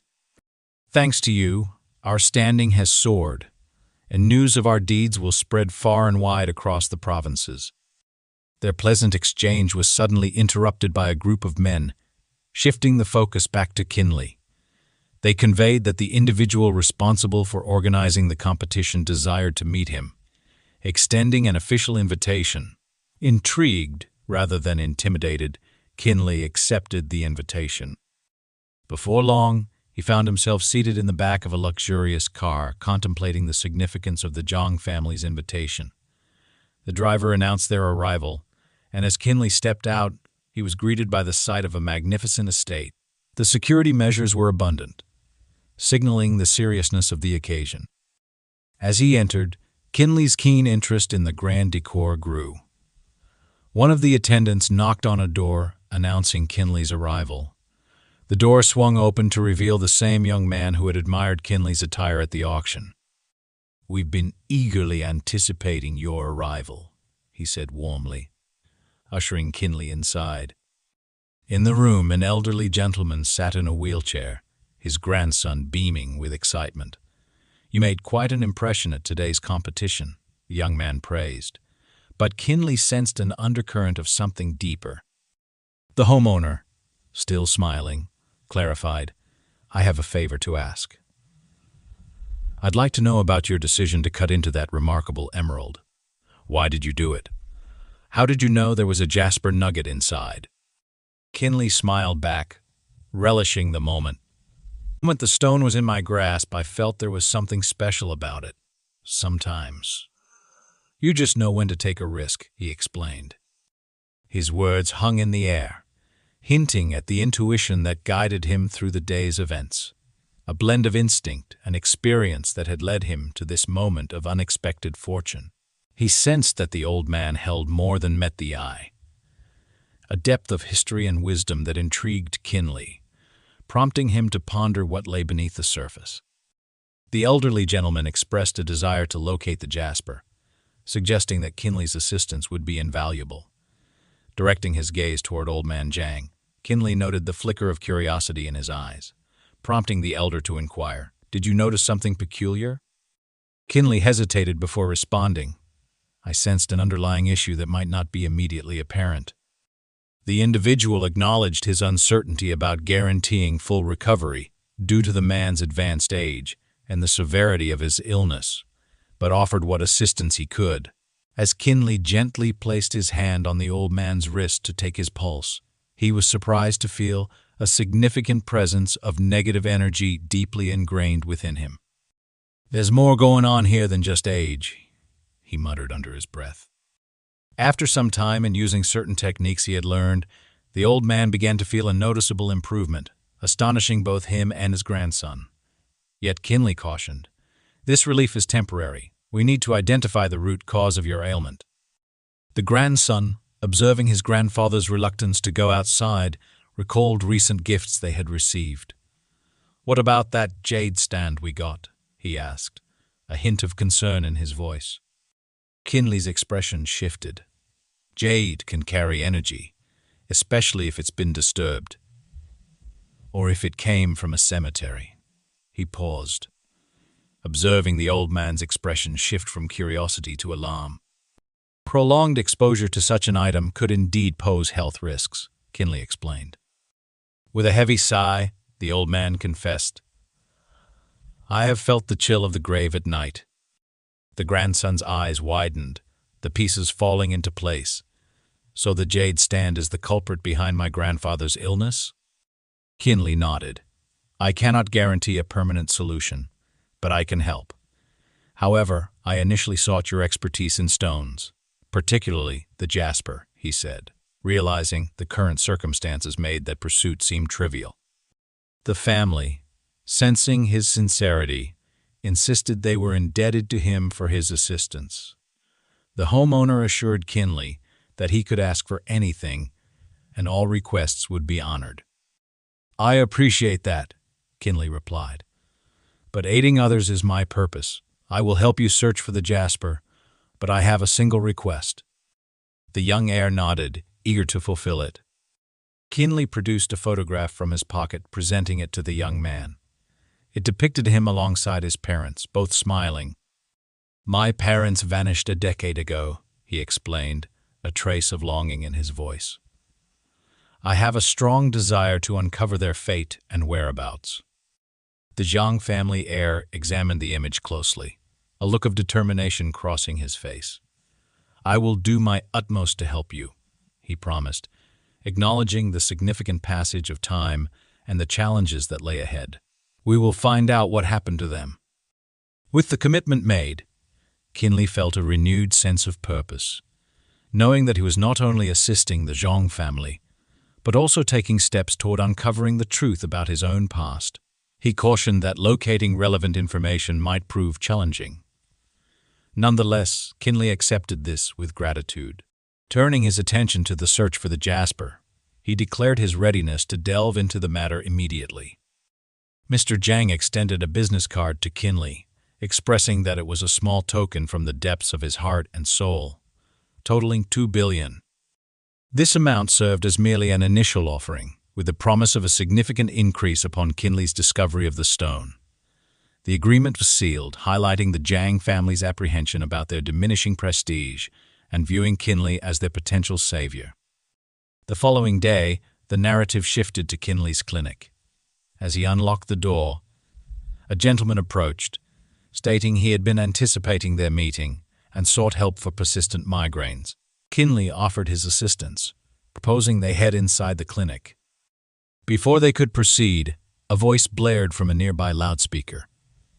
It turned out that, right across from Qin Li's clinic, the Tang Treatment Center had just opened its doors, effectively presenting him with competition. What's more, their advertising tactics were aggressive and intrusive. The elderly man visiting Qin Li expressed skepticism about Mr. Tang's self-proclaimed title as the city's top healer. In response, Qin Li defended Mr. Tang's reputation, citing a lineage of healing abilities passed down through the Tang family for over a century. At the same time, he stressed that such practices weren't found elsewhere, subtly directing his comment toward his own clinic. The elderly man promptly approached him, his expression a mix of curiosity and concern. Following this, Mr. Tang informed the patient he had attracted that the Yin and Yang Clinic was offering services for sale. Naturally, Qin Li felt uneasy hearing this and approached his rival, regarding him with significance. Startled, the rival claimed he was merely repeating hearsay. Suddenly, Tang Bohui emerged, renowned for his decades of expertise in healing. He commanded respect in the field and immediately extended his services to a man troubled by migraines, finding satisfaction in doing so. As he began his work, he removed his hat, revealing numerous growths and abscesses on his head. The elderly healer reassured everyone that it was nothing to worry about, as these abscesses would be removed and the issue resolved. Qin Li observed the situation, noticing the old man reaching for the wrong tools. All that's needed here is a fire needle, Qin Li suggested, his voice steady and confident. In response, the elderly healer dismissed Qin Li's input, citing his extensive experience in treating Qin Li as a mere novice. As he started to address the abscesses on the man's head, Qin Li felt a sense of urgency rising within him. Attempting to intervene, Qin Li moved closer, but it was already too late. Agony echoed in the clinic as the patient cried out and collapsed. Swiftly maneuvering past those obstructing him, Qin Li was determined to aid the afflicted man. Despite the protests of the elderly healer, Qin Li was met with a forceful rebuke, asserting that patients were not to be treated as mere subjects for experimentation. Yet Qin Li's actions hinted at a depth of knowledge. Uncertainty loomed over the outcome, but with resolve, Qin Li carefully wielded a specialized needle, understanding the necessity of taking a calculated risk. In that pivotal moment, there seemed to be no alternative path forward. With precision and a steady hand, he injected the fire needle, and to everyone's astonishment, the man promptly regained consciousness. The tension in the room shifted as the elderly healer stared in disbelief, watching as the patient slowly sat up, groggy but alive. Qin Li offered a reassuring smile, quickly assessing the man's condition. "You'll be fine now. Just take it easy," he said gently. As the crowd around them began to murmur in awe, The elderly healer, now at a loss for words, could only stand back as Qin Li's skill and quick thinking turned the situation around. The master healer asserted his unbeatable ability in a fair contest and proposed a medical challenge to settle the matter. The terms were clear. The first to fail would be permanently barred from practicing medicine. Qin Li, undeterred, agreed to the duel, exuding certainty in his forthcoming triumph. As word spread near the protagonist's medical center, a crowd began to gather, drawn by the impending showdown between Qin Li and the esteemed elderly master. Speculation buzzed through the crowd about the outcome of this contest, with many anticipating an enthralling spectacle. As evening descended, the scene unfolded. An aged figure sat at a table, attended to by an assistant who seemed to be receiving gratitude for the assistance rendered. They appeared oblivious to the presence of the numerous individuals surrounding Qin Li's table. Many expressed admiration for his expertise, yet the elderly master harbored resentment, having dedicated over 3 decades to his craft, only to be potentially overshadowed by some youthful newcomer. At a certain juncture, he exchanged a knowing glance with his assistant and let out a pointed cough, hinting at some clandestine communication. Taking control, the master beckoned the next patient forward. "Hello, doctor," greeted the patient as the elderly man lifted his gaze, observing that the individual suffered from the same ailment he had just treated. Meanwhile, Qin Li diligently attended to his medical duties, focusing on the patient before him. The elderly master's assistant approached Qin Li. She appeared striking, with her notably large eyes. She expressed concern about experiencing dizziness and chest tightness lately, seeking his advice. As she took his hand, she maneuvered it toward her chest, an intimate gesture that caught Qin Li off guard. He quickly withdrew his hand, insisting on first measuring her pulse. Focused, he began his assessment, noting her rapid heartbeat, but finding no signs of internal organ damage. "You seem anxious," he remarked, maintaining his professional demeanor. Crowd's focus suddenly shifted to Qin Li's opponent as a man collapsed to the floor, gasping for breath. Concern rippled through the gathering as it became apparent that something was seriously wrong. Urgent calls for the man to be taken to a proper hospital filled the air, heightening the tension. Amidst the commotion, murmurs circulated about seeking help from the Yin and Yang clinic instead of trusting the Tang family's expertise. This sentiment quickly gained traction, with many in the crowd agreeing that the Tangs were unreliable healers. As the elderly master grew visibly anxious, his assistant, overhearing the skepticism, fed a sudden headache before dramatically collapsing. Panic ensued, and cries for a doctor echoed through the crowd. The elderly man cautioned Qin Li against excessive joy, pointing out another patient in need nearby. "Unless you assist this girl as well, our scores remain even," he warned. Qin Li nodded, trying to keep his focus steady amidst the chaos. He proceeded to select the appropriate instrument, eyeing the girl once more, and suggesting that a larger-sized needle might be more suitable. Holding the needle in his hand, he contemplated re-examining her, mindful not to cause harm. Leaning over her, he was startled when the girl suddenly sprang up, exclaiming in surprise, "Master Tang sent me." "I'm perfectly well," she revealed, a mischievous smile spreading across her face. In this unexpected turn of events, Qin Li declared Mr. Tang the loser. However, instead of accepting defeat gracefully, Mr. Tang opted to boast about his accomplishments and credentials. "You think a mere trick can define my abilities?" he retorted, crossing his arms defiantly. Qin Li, unimpressed, questioned why someone of his stature would resort to such petty behavior, especially if he truly considered himself a distinguished doctor. "If you're as skilled as you claim, then why the theatrics?" he shot back. With that, Mr. Tang turned on his heel and walked away, leaving the crowd buzzing with mixed reactions. Meanwhile, inside his clinic, Qin Li encountered the young warrior woman he had rescued earlier. "Can I begin my duties now?" she asked, her expression a mix of eagerness and determination. "Of course," Qin Li replied. a hint of concern crossing his features. But first, how are you feeling? That incident earlier, was it too much for you? She waved him off with a smile. I'm fine, thanks to you. I'm ready to help. Her enthusiasm was infectious, and Qin Li felt a wave of relief wash over him. He admired her spirit and knew that together they could make a real difference. All right then, he said, nodding toward the clinic. Let's get to work. Just then his phone rang. Upon answering, he learned they were inquiring about Mr. Zhang's task regarding the stones. It turned out that a substantial shipment of stones was scheduled to arrive in the city following the weekend, and the protagonist services would be required to locate the jasper.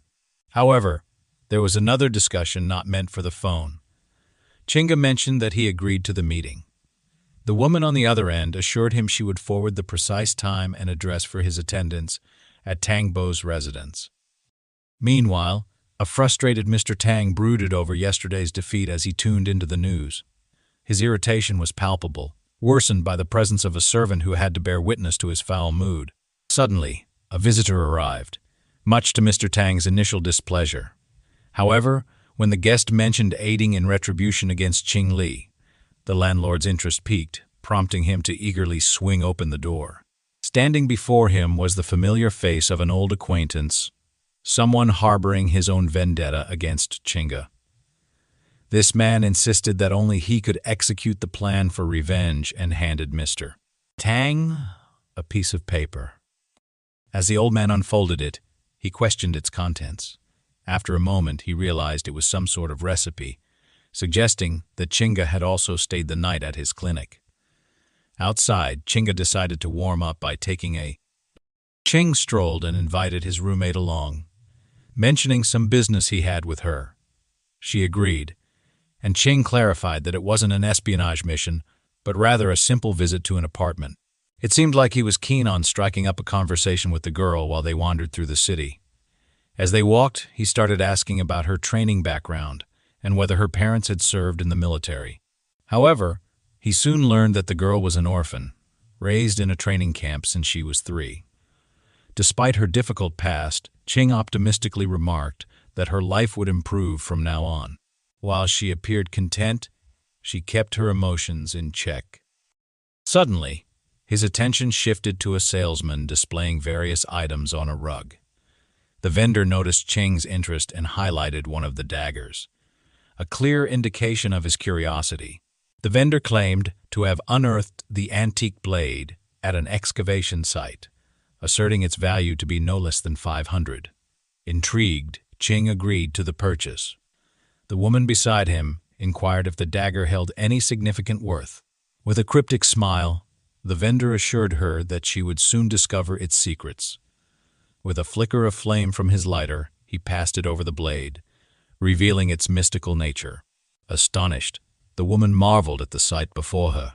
Impressed, Ching asked if she now appreciated its renewed allure. Affirmatively, she accepted the gift from him, feeling immense gratitude for such a thoughtful gesture. Abruptly, Ching's phone rang again. Upon answering, he found it was his wife on the line, her voice fraught with tears as she recounted her sister's abduction. The atmosphere shifted, a weight settling heavily in his chest as he listened, his mind racing with concern and the urgency to act. Ching was taken aback by the sudden news. Hastily, he informed his companion of the urgent situation at home, leaving her with a card and the responsibility of sorting out the apartment matter herself. The girl, caught off guard, had never anticipated having to search for an apartment alone. With fearful eyes, she stared at the card as Ching dashed off, trying to gather as much information as he could from his wife during the frantic phone call. Beyond the city limits lay a forbidding circuit where unsavory characters congregated. Among them sat the sister of Ching's wife, bound and held captive. A man gripped her hair, asserting dominance and control, calling her derogatory names and demanding her compliance. He leveraged their past relationship, though his gaze lingered greedily on her family's wealth. But the girl, fed up with the exploitation, erupted in defiance, her voice a crescendo of resistance. The man felt the urge to reprimand her for her outburst, but his attention was diverted by the arrival of some guys who had spotted something. A car pulled up to the scene, and Qing emerged, clutching a suitcase. He claimed to have brought the ransom, a word that intrigued the thugs. The girl couldn't help but wonder why he was there, harboring suspicions about his intentions. Her captor, the X, approached Qin Li, scrutinizing him from head to toe before instructing him to leave the suitcase and leave swiftly. However, Qing proposed an alternative arrangement. He suggested the men take the money and remove it from the vicinity, ensuring that he wouldn't encounter it again. His attempt at intimidation fell flat. Instead of fear, it sparked laughter. The leader of the group mockingly remarked on the foolishness of the Chu family and resolved to keep both the girl and the money. With the final insult hurled, the leader instructed one of his accomplices to retrieve the suitcase and move closer, further disparaging the girl, suggesting she was nothing more than disposable. That was the final straw. In an instant, Qing sprang into action. With a single, powerful move, he sent the nearest man flying several meters away. The group's leader quickly commanded his men to attack, and the chaotic brawl erupted. Fists flew, and the air was filled with teeth, droplets of saliva and splatters of blood. Amid the melee, one of the assailants sneaked up behind Qing, swinging a club menacingly while growling "Perish." But the strike missed its mark. In the blink of an eye, the thug found himself face down in the dust, tasting dirt. Panic set in as the remaining attackers scattered, those still able to move hastily retreating. Their leader stood in stunned disbelief, unable to comprehend the sudden turn of events. Seizing the moment, Qing swiftly approached him, and with a single decisive move, he brought the leader down, ending the confrontation. The once arrogant thug was now at Qing's mercy, completely defeated. Toppling him to the ground, Qing swung his fist, and the man began pleading, "Not the face, please, not the face, please, not the face." In response, Qing unleashed a barrage of punches, each one landing with precision. Watching nearby, his wife's sister couldn't believe what she was seeing. Was this the same Qin Li she had known? He moved with fierce grace, dispatching each opponent with ease, almost radiating with blue flames as though he were a true warrior of light. She struggled to reconcile this formidable figure with the man she thought she knew. After the last punch, Qing hurried over to her, quickly untying her bindings. "We need to get out of here," he insisted, urgency in his voice. They made their escape, knowing that danger still loomed. Time was not on their side as they set off. She turned to him, hesitant but determined, and mentioned an upcoming family day at her school. She extended a tentative invitation, unsure of his response, but with more assurance, she expressed her genuine desire for him to be there. Qing smiled, finding a silver lining in the otherwise harrowing day. "If I'm available, I'd be happy to go," he said, to which the girl chuckled softly, relieved and touched by his acceptance. The next day, as Qing arrived back at his clinic, the rescued warrior maiden was already there, waiting patiently beside the entrance. She informed him that the mission was successfully accomplished and that all that remained was to liaise with the sales office and formalize the transaction. Qing commended her swift completion of the task, then realized it was time to share the news of their new home with his wife. Glancing at the girl, he remarked, "No reason to delay what can be done today." Soon after, a crimson car zoomed down the road. Inside, a fierce young woman occupied the back seat while Qing sat in the front, catching a few moments of sleep. His brief repose was abruptly interrupted by the jarring ring of his phone. Groggy, he answered with a tired hello, only to be met with startling news. "Congratulations, you're the heir to the Zhang family fortune," the caller informed him casually, as if it were everyday news. "Currently, I'm in Wuhan and have purchased 10 buildings designated for your clinics. All the paperwork is completed under your name." Qing snapped awake, even letting out a surprised cough. Young Mr. Zhang chuckled on the other end, clearly amused by Qing's shock. "Renovations are already underway," he added. Qing was left speechless. never anticipating such a rapid expansion of his business. It was all happening so fast, too fast for him to fully grasp. Mr. Zhang insisted that they owed immense gratitude to Qin Li, stating that purchasing the buildings was the least they could do. He then inquired about the protagonist's plans to visit Wuhan, mentioning that he had already located a charming villa for them. However, Qing politely declined, explaining that he had already purchased a house in the area. "Don't waste your money," he insisted. The scene transitions to Qin Li and his companion arriving at the residential complex office to finalize the paperwork. Initially, the manager failed to recognize Qing as the purchaser of the much-coveted Paradise Villa. The companion referred to him as the new owner, but the manager seemed skeptical, scrutinizing him carefully. She even reiterated, just to be sure if she had understood correctly, that this young man had acquired the most opulent villa on the premises. The manager's doubt was evident, as Qing's appearance didn't seem to match her idea of someone who could afford such a luxurious property. She revealed that the Z family had already placed an enormous offer on the villa and fully paid for it in advance.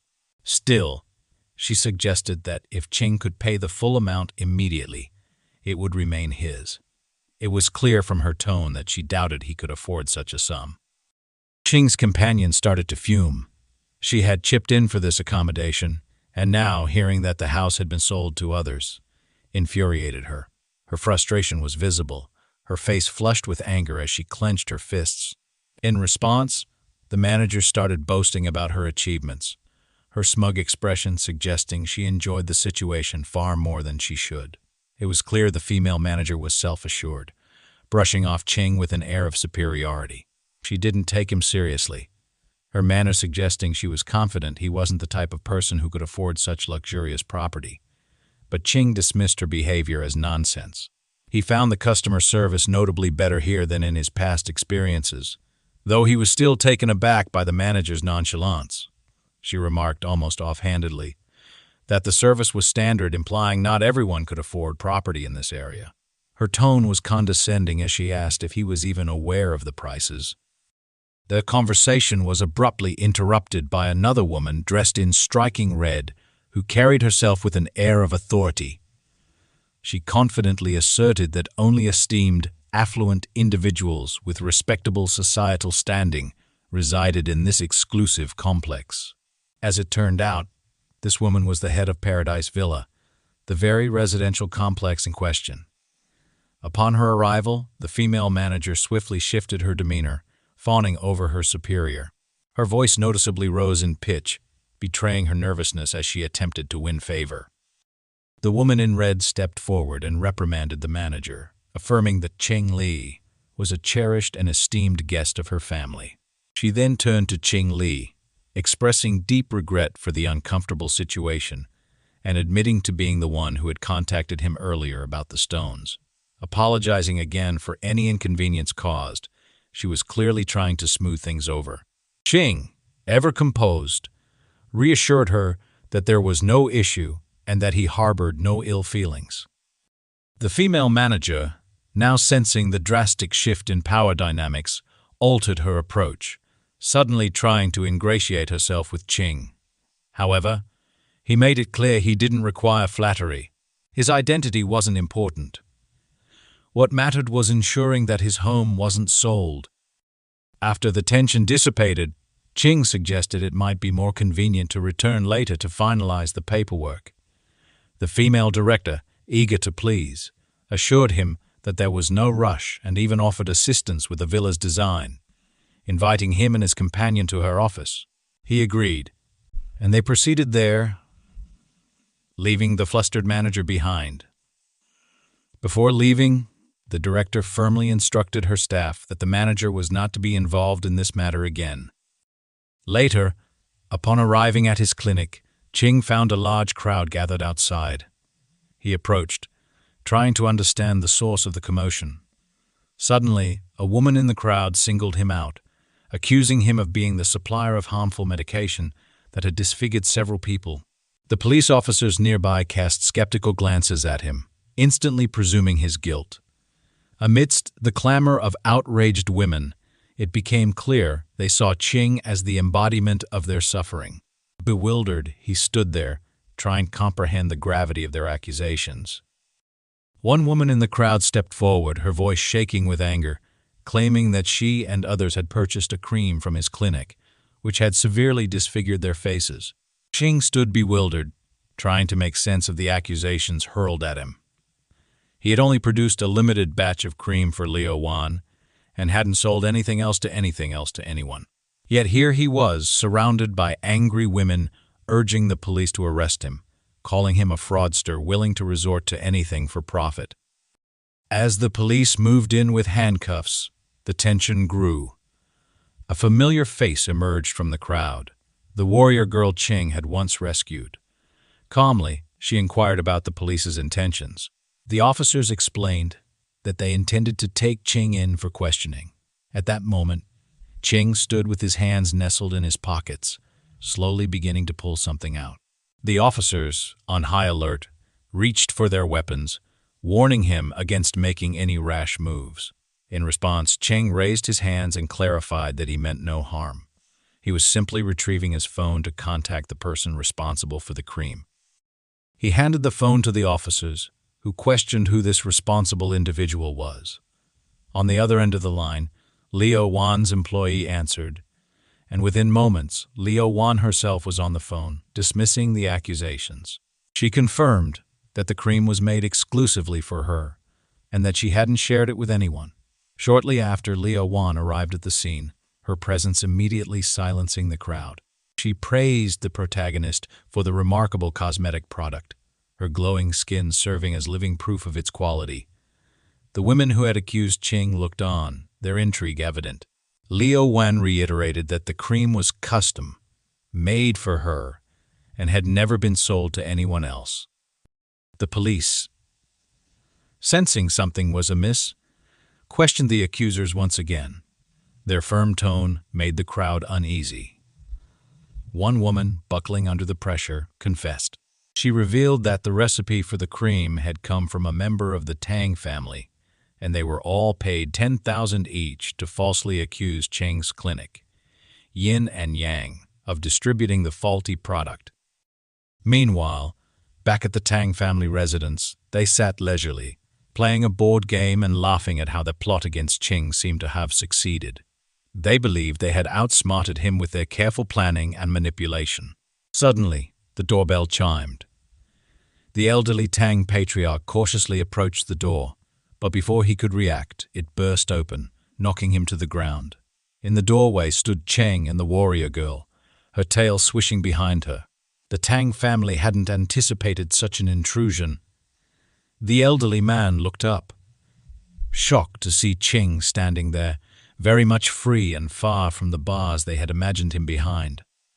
Qing, ever composed, expressed concern for the injured man, his tone sincere, which only made Tang more suspicious. The patriarch found it hard to believe Qing wasn't still behind bars. How had he escaped their trap? Realizing their plans had unraveled, Tanjia brandished a pistol, aiming it at Qing, but before he could fire, the warrior girl swiftly intervened, leaping forward and striking Tanjia in the jaw, sending him crashing several meters into the wall.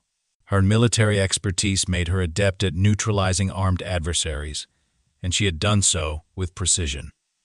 Qing, calm and collected, glanced meaningfully at the remaining Tang family members.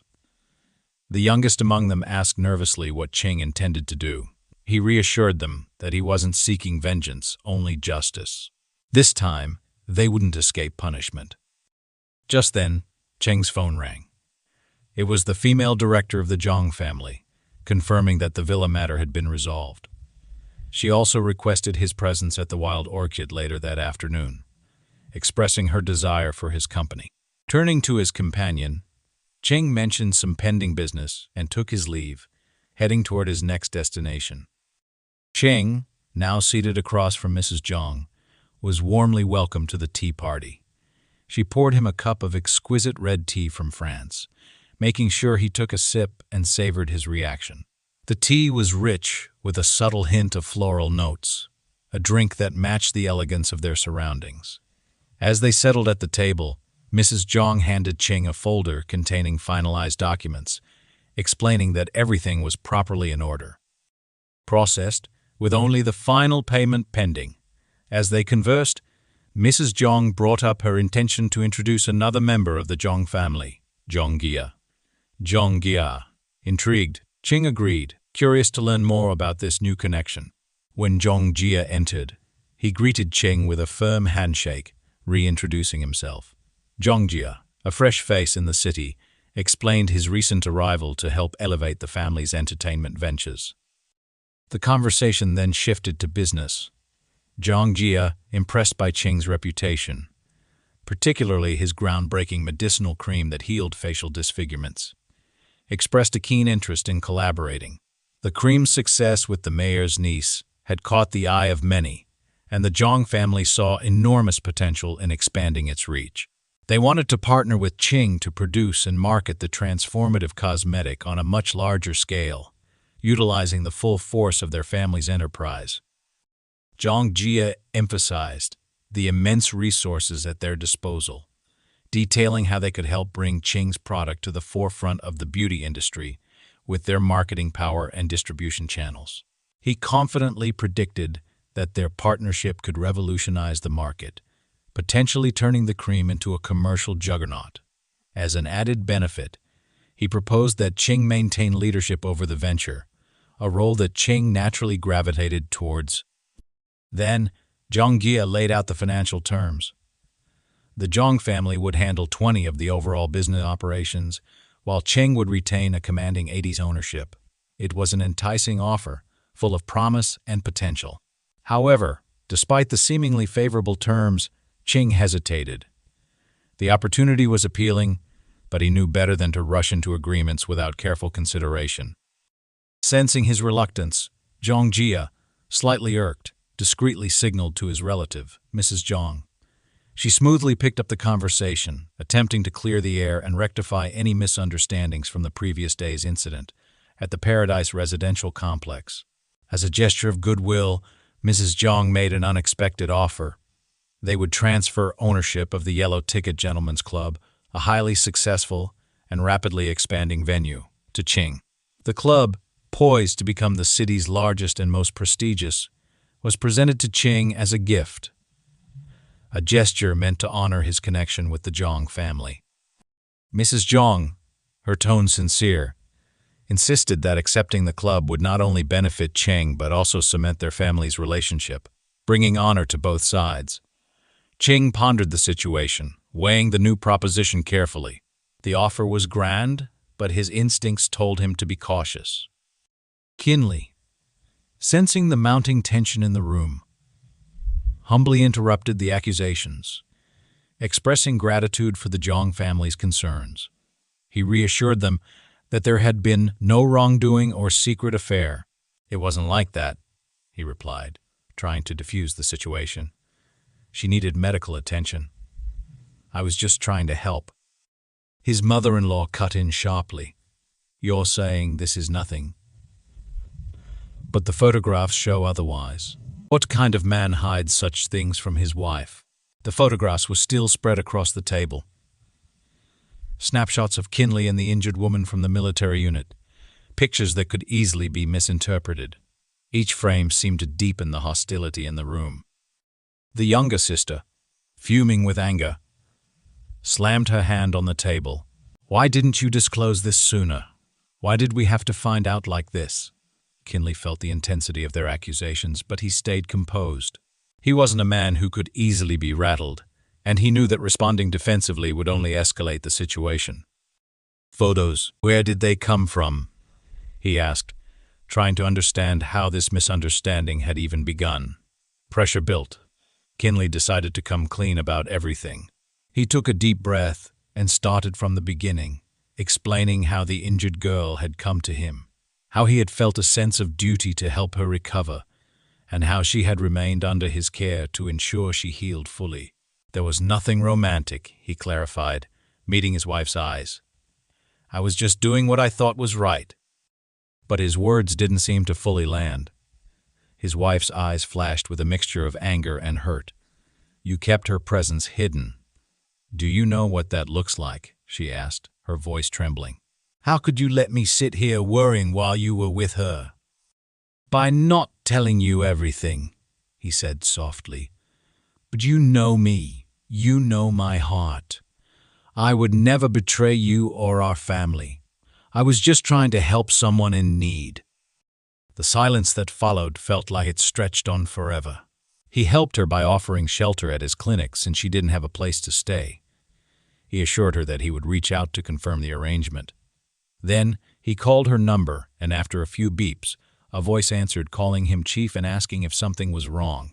As 10 minutes passed since the call, the protagonist's wife began to feel uneasy, not expecting things to unfold like this. The man recognized the person in the photo as El King, noting that she was an orphan raised and trained as a skilled mercenary from a young age. She found herself in a tough situation with nowhere to go. He felt sorry for her and offered his help. Qin Li's wife assured him that she was open to hearing his explanation from the start and would be understanding. Even his mother-in-law acknowledged that while they had their doubts, the situation was unusual enough for them to see his point of view. Despite this, she couldn't help but laugh, as if they were in a silly moment. Qin Li kindly assured everyone that he held no grudges and understood the situation completely. With a gentle tug on his arm, his wife suggested it was time to go to bed since she had already kept his parents awake with her worries. The protagonist and his girlfriend went upstairs, where Qin Li recalled he had news to share. He quickly informed her about the company's grand opening and the exciting offer he had for her. She was shocked. The Zhan family was a giant in the industry, while the Chu family worked at a much lower level. The idea of them working together felt surreal to her. When morning came, we saw the signing of many documents. From that point on, the protagonist's partner became an executive director at the company. The girl felt a bit embarrassed as she expressed her determination to do well in her new role. She acknowledged her own uncertainties, saying that she would probably have many questions along the way. A representative from the Young family reassured her, advising her not to be too modest, as Qin Li had already praised her highly. According to Qin Li, the girl had an impressive academic record, natural talent, a strong sense of entrepreneurial flair, and a desire for perfection in all areas of life. In essence, Qin Li's praise spoke volumes about his character. Meanwhile, the protagonist left for Wuhan again, today, leading the girl to wonder if his frequent trips were truly about business matters. She quietly mumbled a few words, which were audible to her companion. He mentioned that Qin Li had found blood jasper worth nearly $1 billion, which was an incredible discovery. That's exactly why their company, represented by Zhong Zhuo, had asked for Qin Li's help in locating such valuable treasures. The scene shifts to Wuhan's airport, where Qin Li spots Zhong Jie and waves. In the background, 2 girls are chatting about him. One wonders if he's a new member of their company since she hasn't seen him around before. The second girl replies that she also doesn't know him. Meanwhile, the guys start to speak. Zhong Junior thanks the protagonist for arriving so quickly. In contrast, Qin Li comments that he doesn't like wasting time. These events unfold at the Zhong family's residence, where Zhong Junior expresses how happy he is to see the protagonist. He mentions that they haven't been very careful in preparing for guests lately. Qin Li seems quite satisfied and expresses his sincere hope that the surprise he managed to uncover won't disappoint anyone. Next, we meet Mr. Zhong, the head of the J family. He runs into the protagonist and, upon seeing them, comments on their presence. He had thought Qin Li would be slightly older.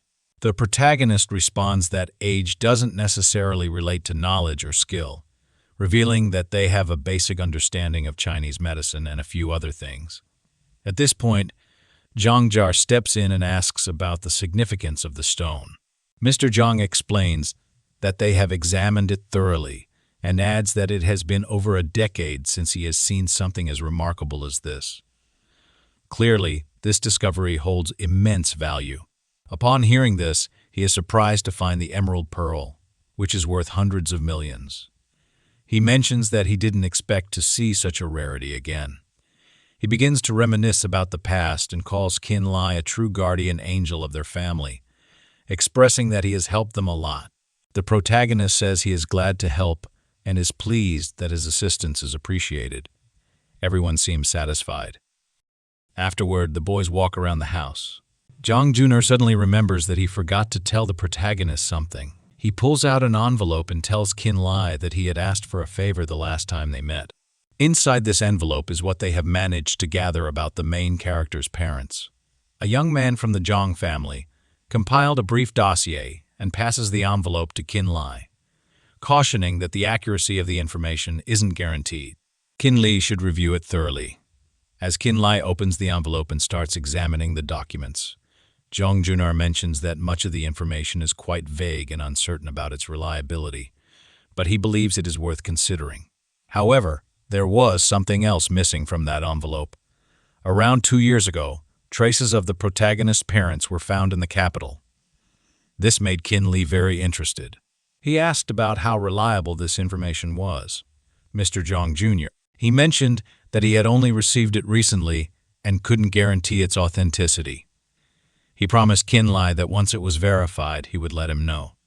Next, we see the hotel complex where Jang Jr. and Qin Li are walking down the corridor. The protagonist's companion reveals that the restaurant they are heading to is owned by his family. The atmosphere there is lovely, and it's definitely worth visiting. Suddenly, Zhang Jr. is approached by a young woman. She expresses her frustration about their planned shopping outing for the day, which he seems to have forgotten, leaving her waiting. It turns out she is his younger sister. He explains that he completely spaced on their arrangement, as his mind was occupied with thoughts of the Emerald Pearl. He introduces the protagonist to his sister. Qin Li recognizes her from magazine photos, greets her, and extends his hand to introduce himself.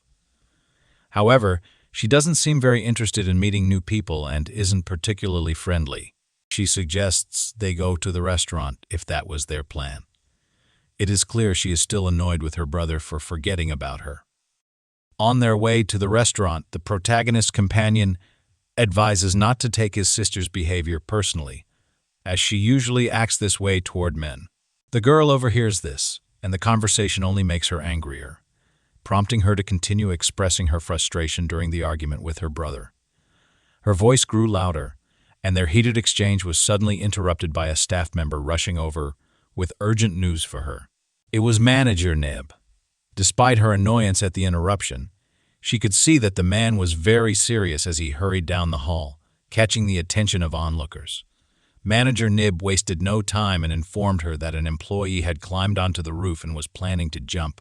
Partial evacuation procedures were already in effect, and the police were involved.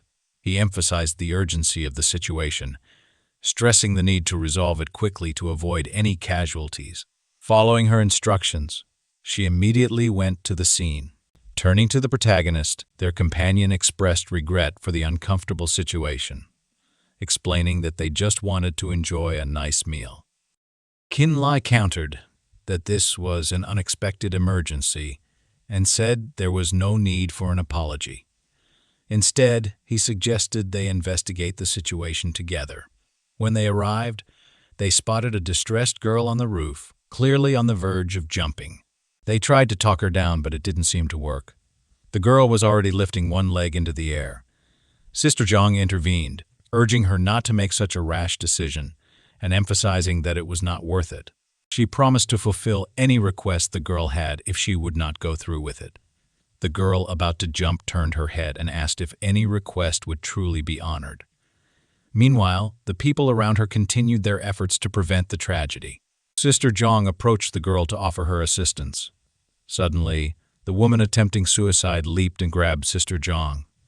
Li quickly rushed to help, managing to catch both women before they hit the ground. His incredible speed worked in their favor as he swiftly propelled them back onto the roof. In the process, Sister Zhang landed on top of him, finding herself in a cowgirl position. This chaotic moment marked the beginning of their introduction. Meanwhile, the same woman who had been about to jump now charged toward them, looking to attack. It seemed she was under the influence of something dark. Qin Li reacted quickly, placing his hand on her chest, which caused her to stop and faint. Moments later, Sister Zhang, still on top of him, was gently lifted by Qin Li, who asked if she was okay. She snapped back to reality quickly, leaping away and demanding he keep his hands to himself. Brother Zhang approached with a chuckle, praising his sister for her graceful recovery. He also expressed his gratitude to Qin Li for his quick actions. The onlookers were amazed at how swiftly he managed to catch two grown women and intercept one of their attacks. Qin Li tried to explain what had happened, but it was difficult. It seemed that some evil force had taken over the girl's mind, causing her erratic behavior. Sister Zhang, skeptical of such mystical claims, dismissed them as nonsense. She acknowledged that Qin Li had saved her, but insisted there was no need to be paranoid, even in such a strange situation. Her brother informed the protagonist that there were no experts on occult matters around, so it was unlikely there was any dark magic involved. Meanwhile, the staff attended to the girl who had been on the verge of jumping. One of them noticed that she seemed to be in a deep faint. Sister Zhang urged her sister to call an ambulance so the girl could get medical attention. Her brother assured the protagonist that he would remember what was said and pass it along to the right people. As they left the roof, the protagonist's companion praised Qin Li for his bravery in saving two girls at once. He expressed the Zhang family's gratitude, but Qin Li humbly brushed off the praise, saying he simply did what needed to be done. While they talked, the protagonist discreetly dropped something into a nearby houseplant. Moments later, the object activated, emitting a bright blue energy. 5 minutes later, two figures stepped outside the hotel, discussing the recent events. Zhang Junar was by the arm, causing both of them to fall. From a great height, one of the figures stepping outside the hotel was the head of the Zhang family, while the other was a certain adept skilled in handling dark incantations. He began inspecting the area and quickly found himself astonished by the situation. After his examination, he stated that the situation was indeed serious. It wasn't just a spell, but rather very powerful and evil magic. He knew of only 2 individuals capable of such feats. Meanwhile, Sister Zhang was on the phone, concerned. The father asked about Qin Li's whereabouts. Sister Zhang informed him that both Qin Li and her brother had gone somewhere else urgently. He instructed her to contact them, emphasizing the importance of the situation. She quickly grabbed her phone and dialed their number, only to hear a series of rapid beeps. It soon became clear that the siblings were already nearby. A few moments later, Zhang Jie and Qin Li appeared, seemingly aware they were being sought. Qin Li asked his father about the situation and why he was there. The father explained that he had summoned Master Chang to address an issue at his sister's restaurant. Essentially, they had a question for Qin Li. Master Chang then spoke, mentioning that he had investigated the energy disturbance in the area and found it to be manageable. During his inspection of the establishment, the expert discovered something important. He extended his hand to reveal the jade artifact. Qin Li interrupted, asking if they suspected he had hidden it in a flower pot.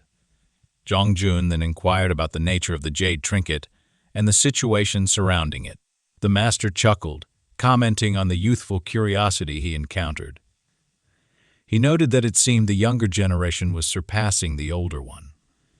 He continued mentioning that if Qin Li hadn't hidden the jade pumpkin, serious problems might have occurred. Essentially, he had prevented a crisis. The head of the Zhang family sought clarification, confirming whether the energy disparity had been fixed and the issue resolved. Qin Li replied, cautioning that it was only a temporary solution.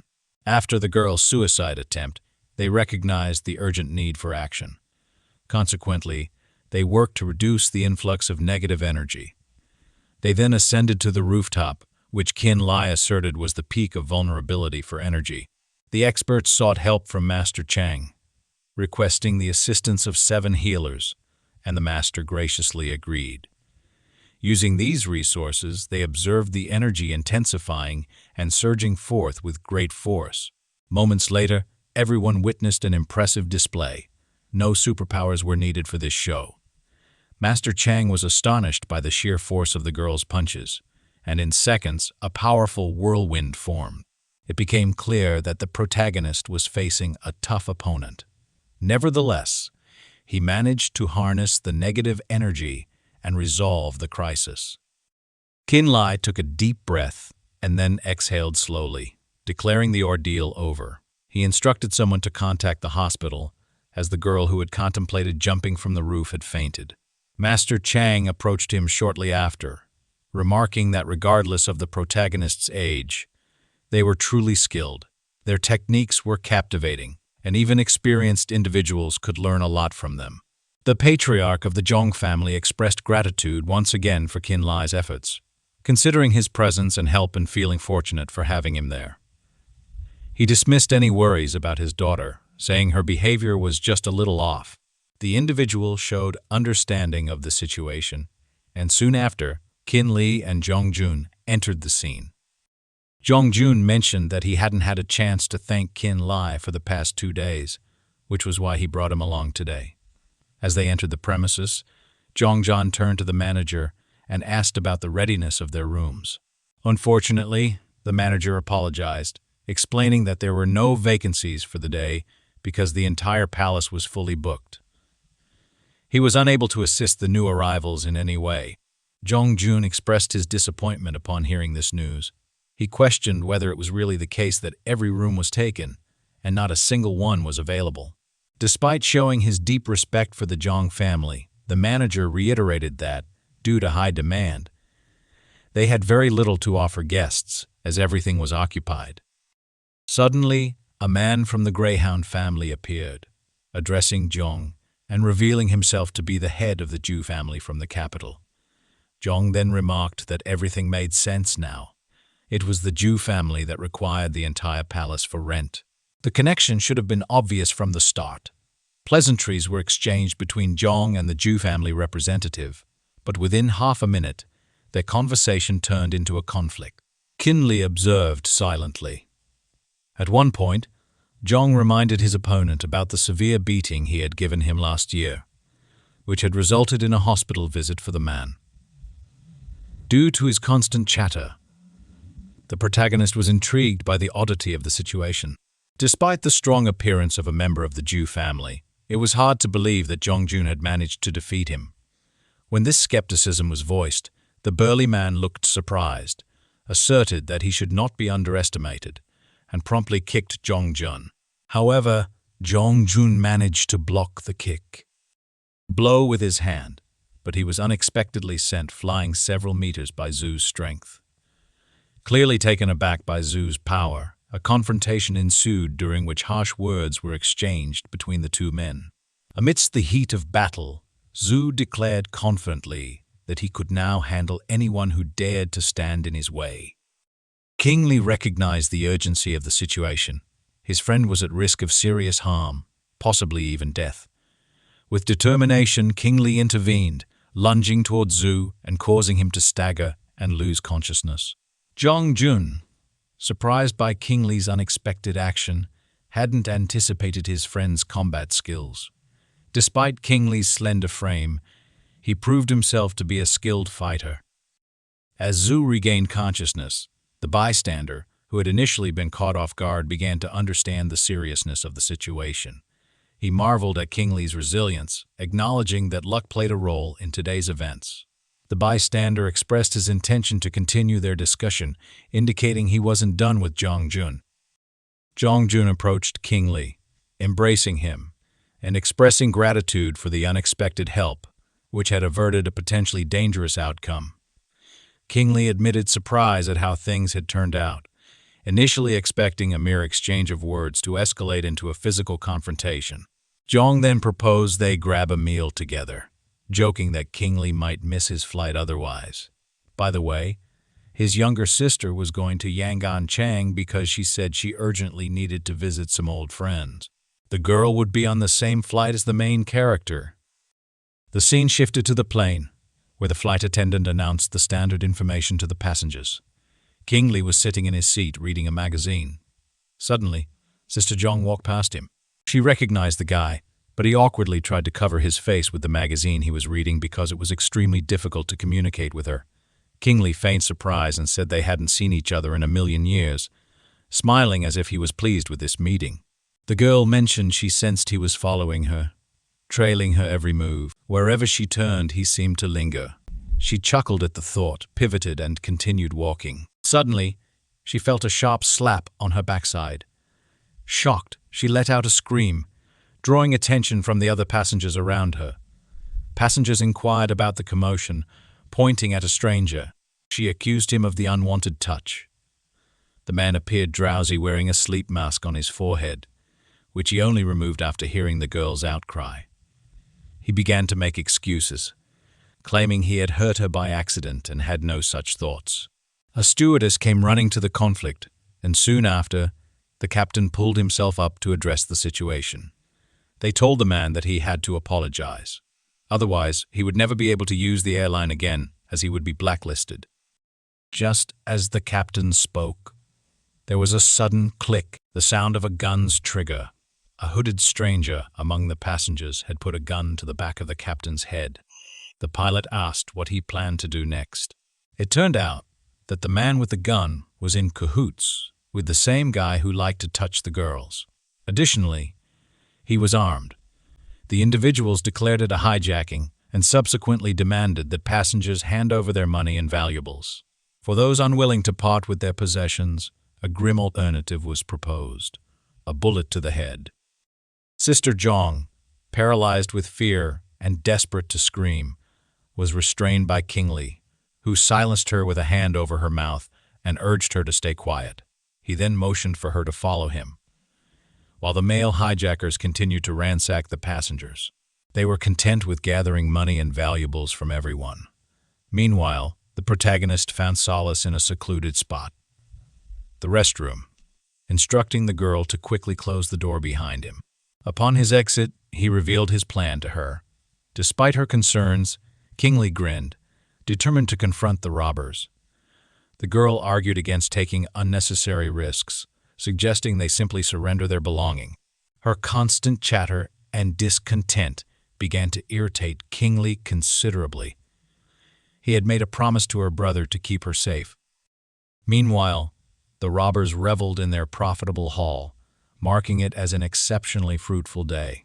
However, their triumph was interrupted by the piercing cries of a passenger with a gun pressed against the terrified individual's temple. One of the robbers demanded silence under the threat of violence. This was the moment Qin Li chose to intervene. He delivered a decisive blow to the assailant with a powerful punch, rendering him unconscious on the floor. Meanwhile, the second robber had seized an opportunity, looking around in confusion, trying to gauge what was happening. The captain, held as a hostage, was distracted and unaware of his accomplice's downfall. Qin Li swiftly ducked behind one of the passenger seats, his heart pounding as the robber demanded the culprit reveal themselves. Even though he knew he could handle the situation, he couldn't endanger the hostages. Focusing intently, he realized he needed to act quickly, yet cautiously. In a blur of motion, he lunged at the assailant just as a shot echoed through the air, leaving blood spatters staining the floor. Later, Qin Li sat shirtless, wincing in pain as he screamed intermittently. Sister Zhong, still distant but reluctantly allied with him, tended to his wounded shoulder. Despite Qin Li's injury, he remained determined. Had successfully rescued the hostage. The blood scene in the final moment belonged to him. Qin Li received recognition from a flight attendant who praised him as a true hero. She acknowledged that without his intervention, a passenger could have been harmed. Interestingly, the attendant referred to him as the boyfriend of a nearby girl, but she quickly denied the claim, indicating they weren't romantically involved. The rest of the flight proceeded uneventfully, and the plane landed safely at the airport. After disembarking from the plane, Qin Li swiftly resumed his tasks. To his chagrin, he encountered the persistent young woman who had previously disrupted him. She inquired about his destination, catching him off guard with a puzzled expression. He disclosed he was heading home, a place he yearned for, especially after recently enduring a gunshot wound. The girl mentioned Qin Li's connection to her elder brother, implying his obligation to assist her. She further asserted her expectation of his availability the following day. Qin Li sighed inwardly, empathizing with her brother's predicament. Living with such a sister, one might eventually lose track of even their own name. He arrived at the clinic, where a girl from the Special Forces examined his wound. She expressed surprise at his ability to fend off armed bandits with his bare hands, noting that not every specialist could do that. Qin Li responded modestly, stating that the circumstances left him no choice but to act. He then inquired if she had considered the fate of her missing squad members, and if she was contemplating searching for them. The girl was taken aback by his questions, claiming she didn't understand. Qin Li offered to help her gather information about her missing teammates, showing his willingness to assist her in any way he could. The girl hesitantly shared that she had some information. She looked sad, tears filling her eyes as she opened a small briefcase and showed Qin Li notes she had kept, maybe hoping they would help find her teammates. Grateful, she gave him the documents and he promised to do everything he could to help her. Next, the scene shifted to Qin Li's grand house. In the cozy living room, his wife sat on the sofa, working on her computer when Qin Li walked in. She smiled at his return. He joined her on the couch, looking tired. She asked if he was okay, and he brushed it off, saying it was nothing serious. He then asked how her new job was going. With a happy smile, she told him everything was going well and shared some exciting news. She showed him on her laptop that their products were in high demand. Qin Li affectionately patted her on the head, proud of her success. She thanked him for his support in helping her regain control of a cosmetics company and start her own business. However, she was nervous about attending an upcoming meeting with cosmetics industry representatives, invited by her former boss. She explained that it wasn't about Qin Li personally, but about her discomfort with her old director. Despite her worries, she still wanted to go to the event but didn't want to feel pressured by anyone. Qin Li chuckled and said not to worry about little things. She then shifted the topic to the Zhang Corporation, wanting to leave her past behind. A little frustrated by his lack of understanding, she smiled and agreed to let him go with her. Qin Li sat on the bed, looking at his injured shoulder while she took a shower. When she came out and saw his bandaged shoulder, she expressed concern for him. He downplayed it, saying it was just a small injury. Touched by his selflessness, she amusedly said that if he kept this up, her parents might never get to dote on their future grandchildren. At that moment, Qin Li's discomfort faded, but he felt troubled by her remark. He thought they had already settled things about having kids. He remembered seeing her at a club with another woman, which made it hard for him to understand what she meant. It was only after he spoke that he realized he shouldn't have said anything. She then decided to confide in him, sharing that before meeting Qin Li, she had been in a relationship that nearly ended her life. Since then, she promised herself never to pursue love again. Qin Li showed understanding, knowing about her past. She tried to explain her confusion about what to do next. She had dated other girls but ended up disappointed. Qin Li listened and responded with empathy. Qin Li reached out and held the girl's hands, promising to protect her from harm. Looking into his eyes, she admitted she felt foolish about her past actions. She tried to say something different, but Qin Li interrupted, assuring her that the past was behind them, and there was no need to worry. A strong connection grew between them as he gently guided her onto the bed and dimmed the bedside lamp. It seemed they shared a special moment together. She noticed his injuries, but he reassured her that everything would heal in time. They enjoyed each other's company until early morning, when the leaves on the nearest tree outside their window crumbled as they danced in the wind. The next morning, Qin Li went downstairs to find the girl had made breakfast. She told him to wash his hands and sit at the table. Qin Li grinned and asked how she was feeling. He then suggested giving her his famous relaxing massage, but she said she was fine and declined for now. Qin Li reminded her they needed to get ready so they wouldn't be late for the event she was excited about. She agreed. After some time, they headed out. However, they didn't end up where they planned. Confused, his wife asked where they were. Qin Li explained they were there to buy a new car because he was tired of using his parents' vehicle and wanted his own. As they looked at one of the cars, Qin Li noticed its hefty price tag. Just as he was about to get inside for a better look, the manager rushed over, insisting he couldn't do that. This made things awkward. Qin Li said it was important to inspect a product before buying it and asked if he could take the car for a test drive. The manager didn't see Qin Li as a real buyer and insisted on a large deposit for the test drive. When Qin Li asked how much, the manager sarcastically suggested around 800,000 rubles, with a discount of 600,000 for someone like him. Confused by the high deposit, Qin Li pointed out that it was almost the full price of the car. The store employee defended their practice, saying it was common and that the discount was a deal. Qin Li laughed at this, feeling uneasy about the manager's attitude, who seemed to think they owed him something. Qin Li's wife suggested that if they didn't know proper customer service, they should go to a nearby salon instead. With that, they turned and left. Soon after, the remaining staff confirmed that Qin Li and his wife had indeed left for another dealership. At the new place, the manager was much more polite, and the service was way better. Suddenly, the rude manager from the previous store burst in, yelling that there was no reason to show off an expensive car to a couple who just stopped by without buying anything. One of the staff members defended their store, saying they valued every customer. Qin Li wondered what would happen if they left empty-handed, but then he smiled and decided to buy a car without a test drive. He was ready to pay the full price. Qin Li handed over a check, and the manager quickly took it to finalize the paperwork, suggesting Qin Li and his wife go to the restroom while they waited. Meanwhile, the angry employee from the previous store simmered with rage. Qin Li realized he was a real idiot for losing a wealthy client. The final straw was when the store manager thanked him for bringing in a good customer who had spent a lot of money. Next, the scene moved to the imperial palace, where Qin Li and his wife were dressed smartly.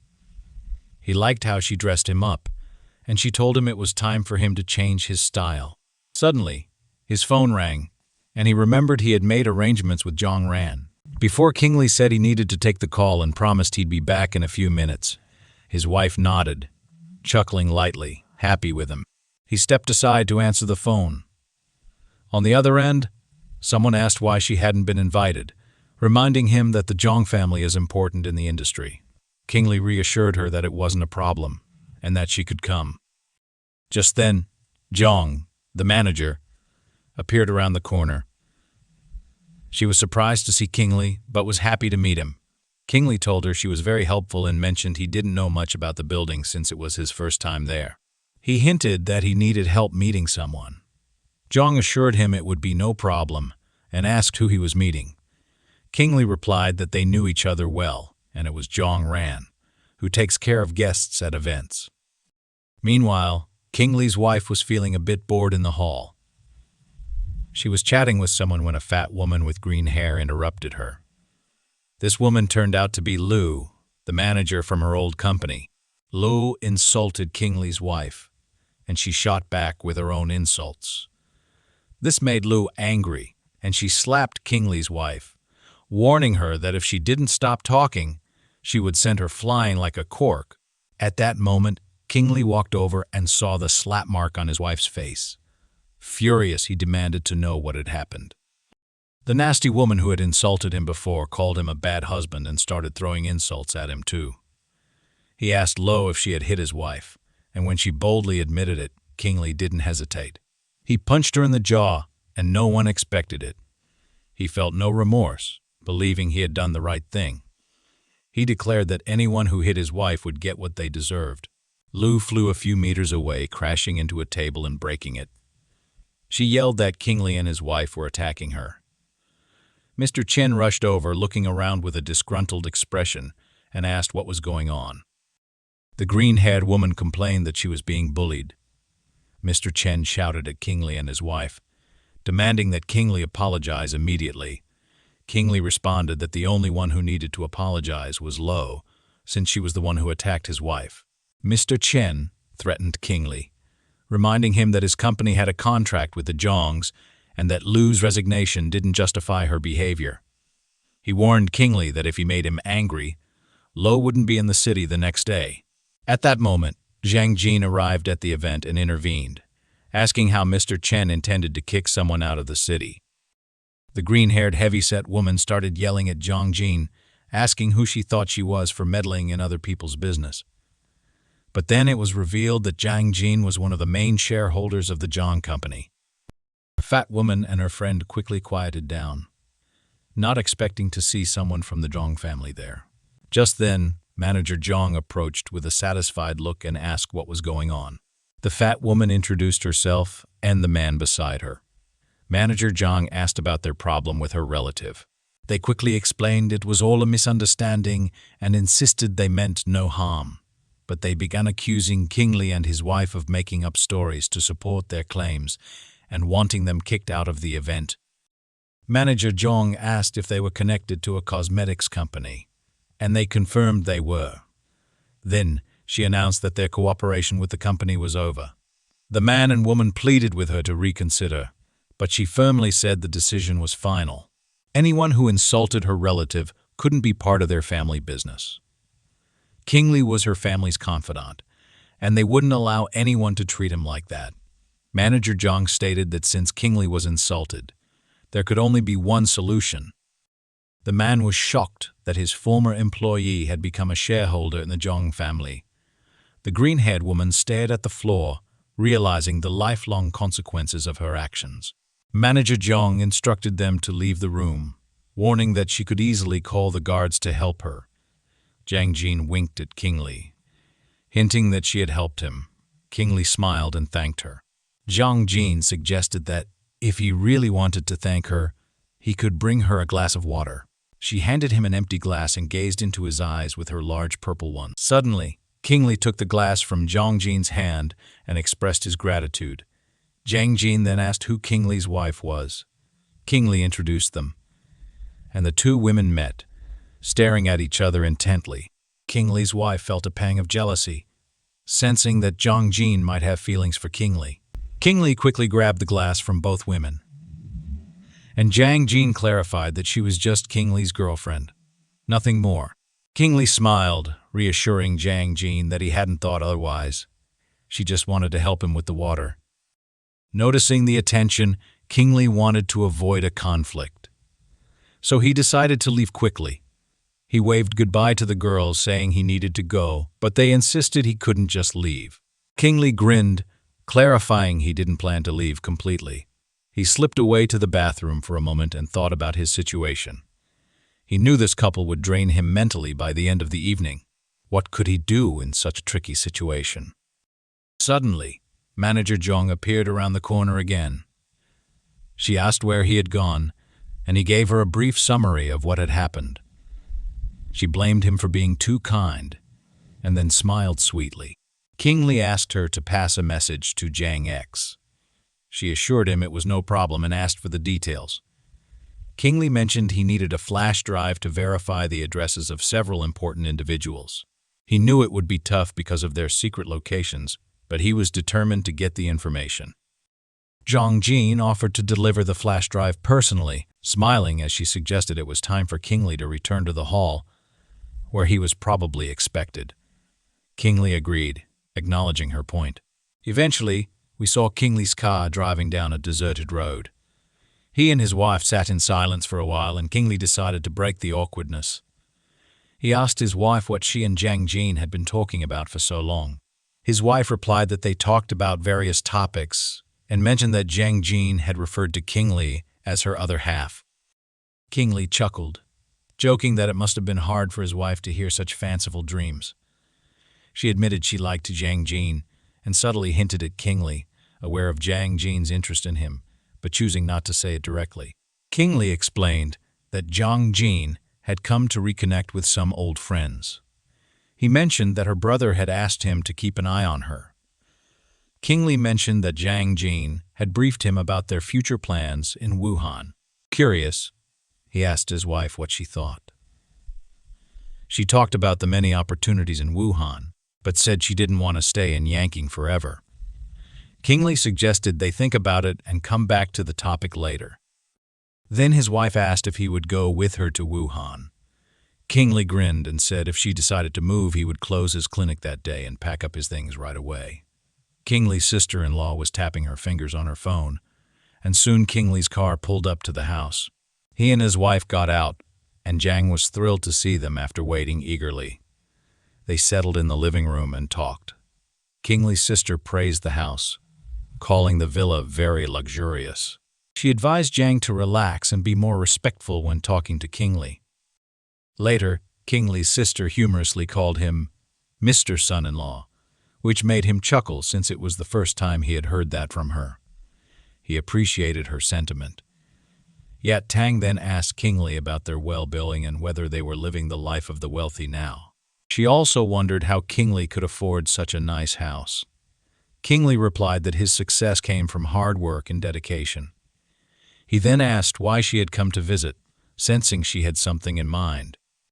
As they talked, Yat Tang almost forgot why she came. She finally remembered a school event and said she wanted Qin Li to join her. Noting it was hard to reach him lately because he was busy, she decided to surprise him with a visit. Qin Li smiled and thought about his answer. Jiang looked sad when she asked if he would decline her invitation. Qin Li took a proactive approach and suggested that if she was unsure about attending, maybe they shouldn't go. She quickly clarified that fear wasn't the problem. Qin Li advised her to stick to her commitments if he had already agreed to go with her. Realizing he was right, Qin Li agreed to attend the event. Jiang was happy they reached a resolution, but then mentioned another matter she wanted to discuss. She looked worried, as if she wanted to apologize to Qin Li for something she had done in the past. Sensing this, Qin Li decided to change the subject. "Let's head to the kitchen. Everyone must be hungry," he said. Yat Tang cheered, "Yes, let's go for those ribs." Laughter filled the room, and the mood changed from awkward to cheerful. A month later, Qin Li's wife stood in his clinic, watching everyone work. Qin Li noticed how hard his employee, Yang Qin, was working. He wanted to talk to her, but wasn't sure how to start. He coughed lightly to get her attention. When she noticed him, she asked what was on his mind.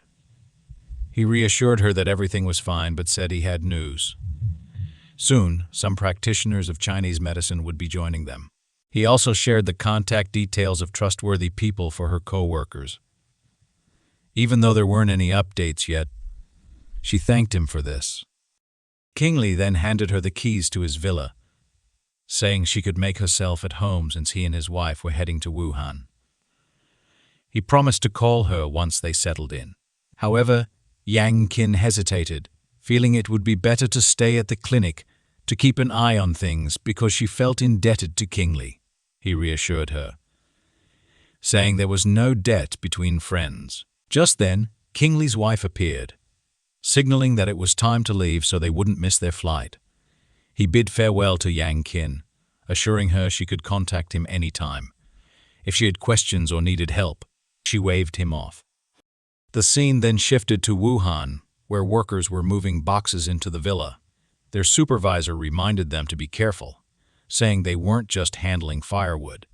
Inside the villa, Qin Li, his wife, and Jiang Jin were there.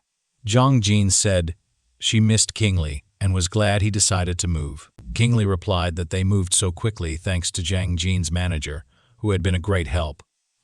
"Brother Jiang," Qin Li said, "it's great to have many relatives, but sometimes it can be tiring."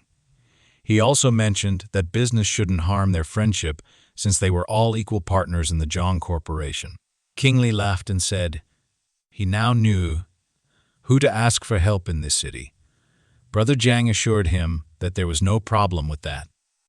Afterward, Brother Jiang told Qin Li that he had a meeting with one of his colleagues that day and wanted to introduce them. Qin Li turned to his wife and said he would need to leave for a business trip for a while. He promised he would be available by phone and urged her to call him immediately if any issues came up. The scene shifted to the Ming Palace, where Brother Jiang explained that the person he wanted to introduce to Qin Li was about to graduate in Chinese medicine and was quite well known. He asked Qin Li if he planned to open a clinic in the area, as this acquaintance could be beneficial and might lead to some good opportunities. However, there were some reservations. Qin Li paused and asked what else was on Zhang's mind. Zhang smiled and acknowledged that the situation was complicated. "You see," he began, "this individual has deep feelings for my sister. Unfortunately, she has her heart set on someone else." Qin Li was surprised when Zhang revealed that his sister viewed him as her ideal partner. Anyone who wanted to win her heart would have to meet a high standard. Zhang added they entered the hall, and Brother Zhang exclaimed, "Welcome!" His sister promptly greeted Qin Li with warmth, expressing her delight at seeing him. Qin Li reciprocated the gesture. Later, as he reached out to introduce himself to the person seated at the table, the individual beat him to it, asking if he was the famed Qin Li that Zhang often spoke about. Embarrassed, Qin Li confirmed his identity and expressed his pleasure at meeting them. The person at the table remarked that they had imagined Qin Li to be more impressive, leaving him feeling like just an average person in their eyes. Qin Li felt a bitter resentment toward this individual, wondering what Zhang Ran had said about him to warrant such treatment. His companions openly expressed their astonishment at his inclusion as a partner, a remark that cut deeply into Qin Li's pride. He was acutely aware that this treatment was undeserved and cast a meaningful glance at the girl, convinced that she had spoken ill of him to provoke such hostility. Meanwhile, the individual transitioned from hurling insults to self-aggrandizement, mentioning that he earned his doctorate from Cambridge and had completed numerous medical courses, supported by various documents. He then inquired if Qin Li possessed similar credentials. The person also claimed to have successfully treated a highly perilous condition, a polycystic tumor, even amidst the illness of the U.S. President. Intervened, urging restraint and judging Qin Li too quickly, she said, "You can study at places other than Cambridge," emphasizing that no one could cancel self-education. It was clear from her eyes that she genuinely admired Qin Li. Her boyfriend, angry and itching to say something nasty, was interrupted when his phone rang. He picked it up and shouted that he had a day off today, only to find out he was urgently called to the hospital because the condition of a patient in Ward 90,003 had suddenly worsened. Calming down slightly, he mentioned his imminent departure, bidding farewell to the Zhang siblings and stressing the urgency of his situation. Sister Zhang then proposed a solution. She would accompany him to the hospital where Qin Li could demonstrate his capabilities. Dr. Z reluctantly acquiesced, but the sisters added a condition. If Qin Li succeeded independently, admiration would be guaranteed. However, failure meant they would no longer be involved. Qin Li observed in confusion as he found himself embroiled in the situation. It seemed absurd to him. After all, he was a married man, yet here he was, caught up in the unfolding drama at the hospital. Dr. Z issued commands to the nurses, who relayed the worsening condition of the patient to him. But Qin Li couldn't grasp the full picture. Suddenly, a disgruntled man in a suit approached him, announcing the doctor's arrival. Two people seized Qin Li by the arms, pulling him along as he protested loudly, bewildered by the chaos. The same man started yelling at him, claiming the owner was teetering on the brink of death yet vanishing without taking action. Qin Li confronted the man directly, grabbing him by the collar and lifting him slightly off the ground. He reminded the doctor of his vow to restore the patient to health, a promise that had yet to be fulfilled. The doctor started making excuses, insisting he followed the treatment protocol meticulously and that there shouldn't have been any complications. However, Qin Li insisted the doctor must at least examine the situation firsthand. The man swung his fist, declaring his intent to teach a lesson about keeping promises. But before he could strike the doctor, Qin Li intercepted his hand, questioning the purpose of harming a disabled doctor and suggesting it would only exacerbate the situation. The man redirected his anger toward Qin Li, threatening violence against the doctor's attorney as well. Despite his efforts to retract his hand, Qin Li maintained a firm grip, preventing him from pulling away. At that moment, the individual was reminded of the potential outcomes of their actions. The term outcomes brought a certain clarity to the man. Qin Li emphasized the existence of a phenomenon called a recovery crisis, stressing the necessity for a thorough diagnosis of the patient. This notion resonated with the man, prompting a brief contemplation before he allowed Dr. Z to depart. The young observer was astonished by Qin Li's ability to pacify the imposing figure amidst the escalating conflict and unexpected twists. Nonetheless, the man instructed him to attend to the ailing individual promptly and return only with positive updates. The earlier conversation continued as Dr. Z and Qin Li proceeded to the hospital. The antagonist discerned the presence of a toxic substance within the patient's body, but oddly, the life force eluded detection. Qin Li resolved to focus intently and inspect further. Meanwhile, the doctor diligently attended to the case, feeling the looming presence of the imposing figure, observing his every action, which proved irksome. Maintaining a demeanor of utmost formality and restraint, he prepared to give the patient an injection, nervous as if it were the first time he faced such a situation at Cambridge. At the last moment, he heard a cry of "Stop it!" It turned out to be Qin Li's Dr. Zia, who was angry with him for yelling and grabbing his arm at the most inopportune time. Qin Li insisted he couldn't do otherwise because administering an injection at that point would kill the patient. Afterward, he pushed aside the patient's hospital pajamas slightly and revealed the area around the neck. It turned out there was a huge tumor size of an apple. The doctor was stunned upon seeing it. He hadn't expected the disease to progress in such a manner. Suddenly, the patient groaned, and the large man started yelling at the doctor to do something instead of standing there like a statue. In response, the doctor shouted back that it was too late and he was powerless in this situation. Meanwhile, Qin Li sprang into action. He instructed the doctor to help secure the patient's arms and legs, but the big man protested, saying he wouldn't allow experiments on his master. Qin Li told everyone to shut up and let him do his job. After some time, we find the protagonist in the doctor's office. It's already late at night outside. Qin Li announces that he is finally finished and that the patient should recover quickly. There shouldn't be any more issues. The doctor, still in disbelief, noted that all of the patient's parameters were normal. The fierce big man, though silent and intense, watched intently. After a few moments, the patient started to regain consciousness and asked where he was. The big man, overjoyed, expressed his happiness at having his master back with them.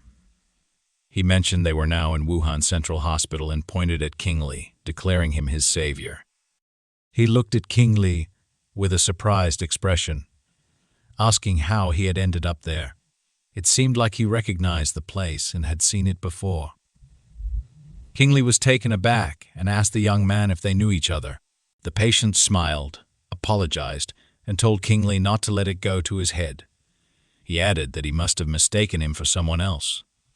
Qin Li found this strange. He knew it was no coincidence. The same large man interrupted his thoughts, asking if there was any need to worry or if the patient was fine. Qin Li reassured him that everything was okay and mentioned he now needed the patient's medical history to make some recommendations. The man promptly brought the document to Qin Li and apologized for his sluggishness. Qin Li assured him it was all right. Meanwhile, the patient's words echoed in his mind about mistaking him for someone from the capital, and Qin Li realized he might need to search for his parents there. Dr. Z approached Qin Li and explained that they had been searching for a seasoned specialist to fill the deputy chief physician role for quite some time. They wanted to offer this position to Qin Li. The protagonist smiled and remarked that it was quite a coincidence since the Yin and Yang Medical Center was also seeking someone for the same role. In the end, Qin Li declined the offer. Qin Li then returned to the ward. The patient expressed his gratitude, to which Qin Li replied that thanks were unnecessary, as he was simply doing his job. The patient then turned to his assistant, Mr. Gang, and asked for help booking a 3-day stay at an apartment in the Paradise Complex. The request was met with a promise of fulfillment, and Mr. Gang departed. The patient felt significantly better, even managing to sit up a bit. He expressed a desire to thank Qin Li for his healing and hoped Qin Li wouldn't refuse his gratitude. Qin Li reassured him that he hadn't done anything special and emphasized that the patient's recovery was the priority. Later, Qin Li and his friend Zhong discussed the events at the hospital. Zhong asked if Qin Li knew who he had saved, to which Qin Li replied that he wasn't sure, but suspected the patient might be someone important. Brother Zhong said the patient was most likely a member of the eminent Zhu clan. Qin Li asked him to repeat the name of the clan, and Brother Zhong obliged, mentioning that the Zhu family and the Zhong family were two of the most ancient families. Afterward, Brother Zhong delivered the bad news. The head of his family had gotten worse. They had tried a wide variety of medications and treatments, but nothing had helped, and his condition was systematically deteriorating. The Zhong family had no choice but to seek Qin Li's help. The protagonist said he would do whatever he could. It was his duty to a friend. Brother Zhong was very grateful for these words. 3 days passed, and we are transported to the Paradise Entertainment Complex, where a noisy party is underway. There is a lot of music and many people, and everyone is having fun. The main character was invited here by the patient he saved from the hospital. He informs everyone that he has not come alone today, but with his savior. Afterwards, he raises his glass and proposes a toast to the great healer named Qin Li. The protagonist acknowledges that the guy seems to be recovering well. Qin Li firmly advises against relying on alcohol, pointing out its harmful effects. In response, the guy confidently replies that he has nothing to worry about as long as Qin Li is around. He then taps the protagonist on the shoulder.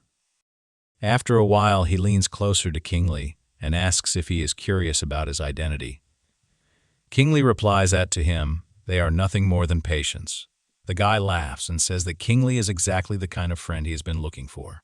It's important for him to be treated well, simply because of the kind of person he is. Suddenly, another guy runs up to him saying he shouldn't stand like an idol. It's a party, and he needs to have fun. He adds that this is Z's own hall. Just then, another guy pipes up complaining that someone spilled a drink on him and a conflict begins to brew. The accused, clearly frightened, insists he didn't mean to do it. Zhu steps in, telling the accuser that the frightened man is an acquaintance of his and asks what claims there are against him. In response, a guy with glasses, still complaining about the spilled drink, claims that the man violated the rules of the serious gang. He adds that this means the man needs to leave immediately. Qin Li wonders what kind of gang is called Serious Zhu. Zhu realizes that his new acquaintance is about to get into a conflict due to his temper. Meanwhile, we learn that the Zhong family is not the most powerful family in the province. Their influence is merely a facade. In reality, there exists a formidable underground presence, an entire empire known as the Serious Gang. Its reputation strikes fear even in the hearts of the Zhong family. Though they've operated clandestinely for years, their influence is far-reaching and well-established, extending even to the capital. The gang is renowned for its warriors, famed for their tenacity, ruthlessness, and expertise. They transcend mere fighters. Their knowledge of dark matter adds another layer to their power. Crossing paths with them spells certain doom for the ordinary, a futile endeavor destined for demise. Upon learning about the Serious Gang, a few guests grew uneasy. A few individuals opted to depart from the gathering. The individual previously accused of wrongdoing began to offer apologies, explaining that the situation had unfolded unintentionally. Zoya, perplexed by the tension, witnessed his friend's genuine efforts to rectify the inconvenience, even offering financial assistance if needed. He aimed to mend the rift amicably, inquiring about the offended party's monetary requirements. However, their response was laughter, mocking his earnest attempt. They informed him that money held no sway over them. If he sought acceptance among his peers, there remained a path. Zoya inquired about the cryptic remarks, and the individual explained he was referring to a single strike he would take for Zoya, and if he resisted, his friend would be pardoned. Clearly, this insolent individual was merely jesting. The protagonist interjected, querying the gang's name. then volunteered to take Zhu Zia's place as the target. Zoya was puzzled by Qin Li's decision, but Qin Li simply urged them to have faith in him. Zoya remarked that these individuals were serious and not mere show-offs. Qin Li smiled, simplifying the situation and assuring that it would be enjoyable. Trust was key. Turning to their opponent, Qin Li declared his readiness to take the hit. The spectacled adversary welcomed the challenge, mocking Qin Li and urging less talk and more preparation for what was about to come. An unprecedented, forceful blow landed, but Qin Li blocked it quite easily. The attacker didn't expect this. He assumed Qin Li was familiar with the mysteries of dark matter, which was the only way he could have done what he did. Realizing he needed to attack again, the attacker thought Qin Li wouldn't be able to dodge and block blows forever. His next attack also missed, making him realize that Qin Li really wasn't as simple as he seemed. He needed to attack with full force and not spare him. It was now Qin Li's turn. As a result, their fists met. Zoya interrupted, introducing himself and declaring that he was the heir of the Zhu family in the capital. He asserted that no one in their right mind would want to cross his family's path. The guy fighting Qin Li realized it was better to hush up the situation first. Qin Li was much stronger than he thought, and second, the Zhu family was indeed quite influential. Zhu Zia liked the arrangement and said that a good acquaintance isn't complete without a good fight. Laughing as he spoke, he continued, stating that he didn't want his name revealed to anyone, as he was incognito here. The opponent assured him there would be no issues and nothing to fret about. Turning to the protagonist, he commended Qin Li's skill, remarking that it was a rare sight. Qin Li brushed it off, claiming to be merely a humble healer who dabbles in training for personal fulfillment. He downplayed the praise, asserting there was no need for exaggeration. Sensing Qin Li's reluctance, the opponent suggested he join their gang before departing. Later, Zoya approached, marveling at Qin Li's combat prowess and expressing surprise at such talent. Qin Li, staying humble, insisted he hadn't showcased anything extraordinary, attributing the opponent's lack of preparedness to his apparent skill. Zoya, seeing through the modesty, suggested Qin Li was simply shy. Later, he mentioned having just 2 days left before heading back to the capital. If Qin Li were ever to visit, he assured him of the warmest welcome as the most esteemed guest. A grand celebration would be orchestrated in his honor, providing a refreshing respite. Transitioning to Qin Li's residence, he engaged in a phone conversation, reaffirming plans for their joint venture to the capital. Meanwhile, he idly toyed with spheres of verdant stone, emphasizing the esteemed reputation of the Zhang family within the capital and urging careful consideration. Subsequently, he scheduled a meeting with his counterpart for the following morning to deliberate and finalize their plans. Qin Li remained fixated on the verdant orbs, remarking on how Zhang Jie seemed unusually animated. Settling into a lotus position, he arranged a cluster of green spheres before him. Today marked his inaugural encounter with a practitioner wielding a strikingly similar skill set, and his physical regimen needed refinement. Meditation was paramount, demanding a methodical approach, but he had regrettably neglected this discipline for an extended period. The teachings of the itinerant monk had proven lucrative, yet it now dawned on him that his mentor harbored ulterior motives. Presently, Qin Li's foremost objective was to uncover the whereabouts of his parents and unravel the mystery behind their clandestine disappearance. They may have their concerns, but for now, they should focus on their own preparations. The Zhang family was taking care of that aspect, and they were quite capable. Morning arrived, and Zhang Jie was outside the protagonist's house, calling out to him. Qin Li responded that he was almost ready and stepped out with several boxes. His friend chuckled and inquired about the contents. Qin Li explained that they contained essentials like clothes and food. Suddenly, his wife's plans dawned on him, and he halted, his gaze distant and vacant. His oversight struck him like a bolt. He had completely forgotten his shoes. Swiftly, he requested his friend's patience and dashed back indoors. Zhang impatiently seized his arm, declaring the delay was unbearable and it was time to depart. Whatever they required, they would procure locally in the capital. An airplane soared overhead, and the journey to the capital unfolded smoothly without incident. They found themselves in a car with Zhang at the wheel, who promised to guide the protagonist to the main thoroughfare, where they could peruse shops and acquire necessary items. As they reached the bustling street, an array of shops greeted them, offering a wide variety of goods. Qin Li scrutinized the merchandise, noticing the steep prices of the clothing. A female attendant approached him, revealing the exorbitant cost of the suit he desired. In the subsequent scene, they found themselves seated at a table within one of the establishments, reviewing the menu options.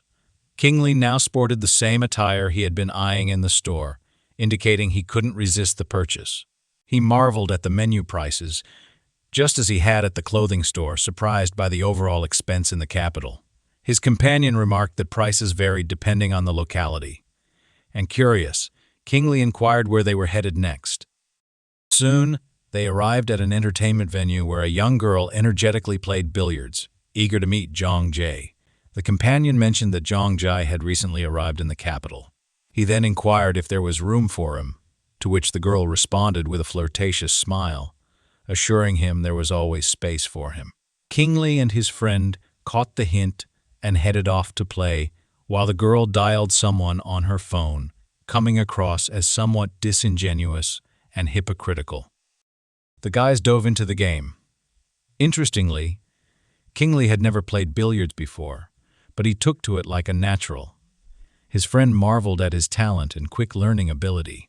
It turned out Qin Li had already beaten him 30 times over.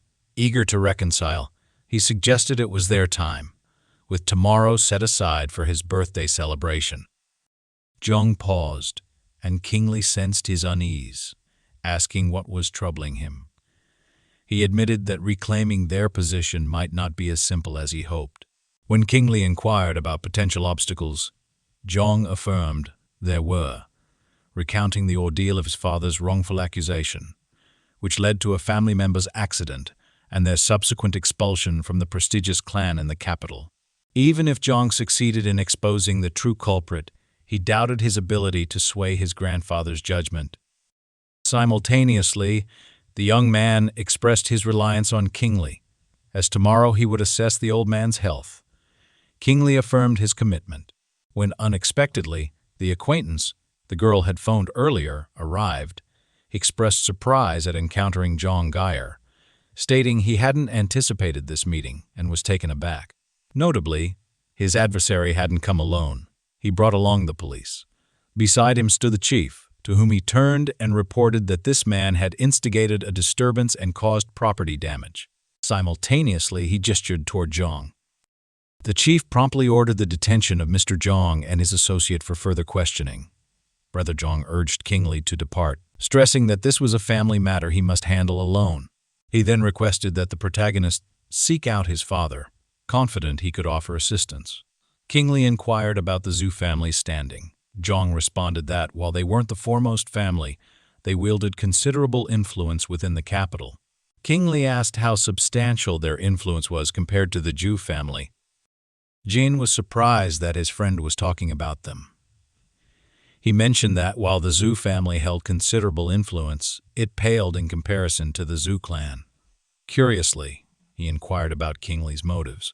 Qin Li then revealed that he had recently befriended individuals in Wuhan, a detail he had forgotten to mention earlier. He promptly retrieved his phone and dialed a contact. A member of the Zhu family chuckled at this display, viewing Qin Li as nothing more than a common rustic. The idea of Qin Li seeking aid amused him greatly. Nevertheless, they opted to patiently await the revelation of the individual backing Qin Li. Time ticked away, and approximately 30 minutes had elapsed. The atmosphere was tense with impatience. A member of the Zhu family expressed frustration, insisting that despite their efforts, success seemed unattainable. They felt abandoned, convinced that no one would come to their aid. In a moment of frustration, they even voiced disregard for anyone in the capital, asserting that not even the formidable Zhu clan dared to oppose them. Just then, Zozo entered the room, curious about whom his family feared. The representative of the Zhu family was taken aback by his unexpected presence. realizing they had spoken too candidly and could potentially face severe consequences. As Zhuo approached, he inquired whether the Zhu family truly feared him. Zhu started to rationalize, claiming he held the Zhu clan in high regard, just like everyone else, but Zhuo cut him off with a kick, admonishing him not to try to pull the wool over his eyes. He showed some leniency, forgiving his behavior this once, but warning that any repeat would lead to consequences. He also praised Qin Li as his protector, asserting that no one could tarnish his reputation. The police chief observed silently throughout the exchange, sensing trouble brewing. Moments later, Shu turned his attention to him, inquiring if the chief intended to detain him. Chief scrambled to concoct excuses, claiming it was all a foolish jest.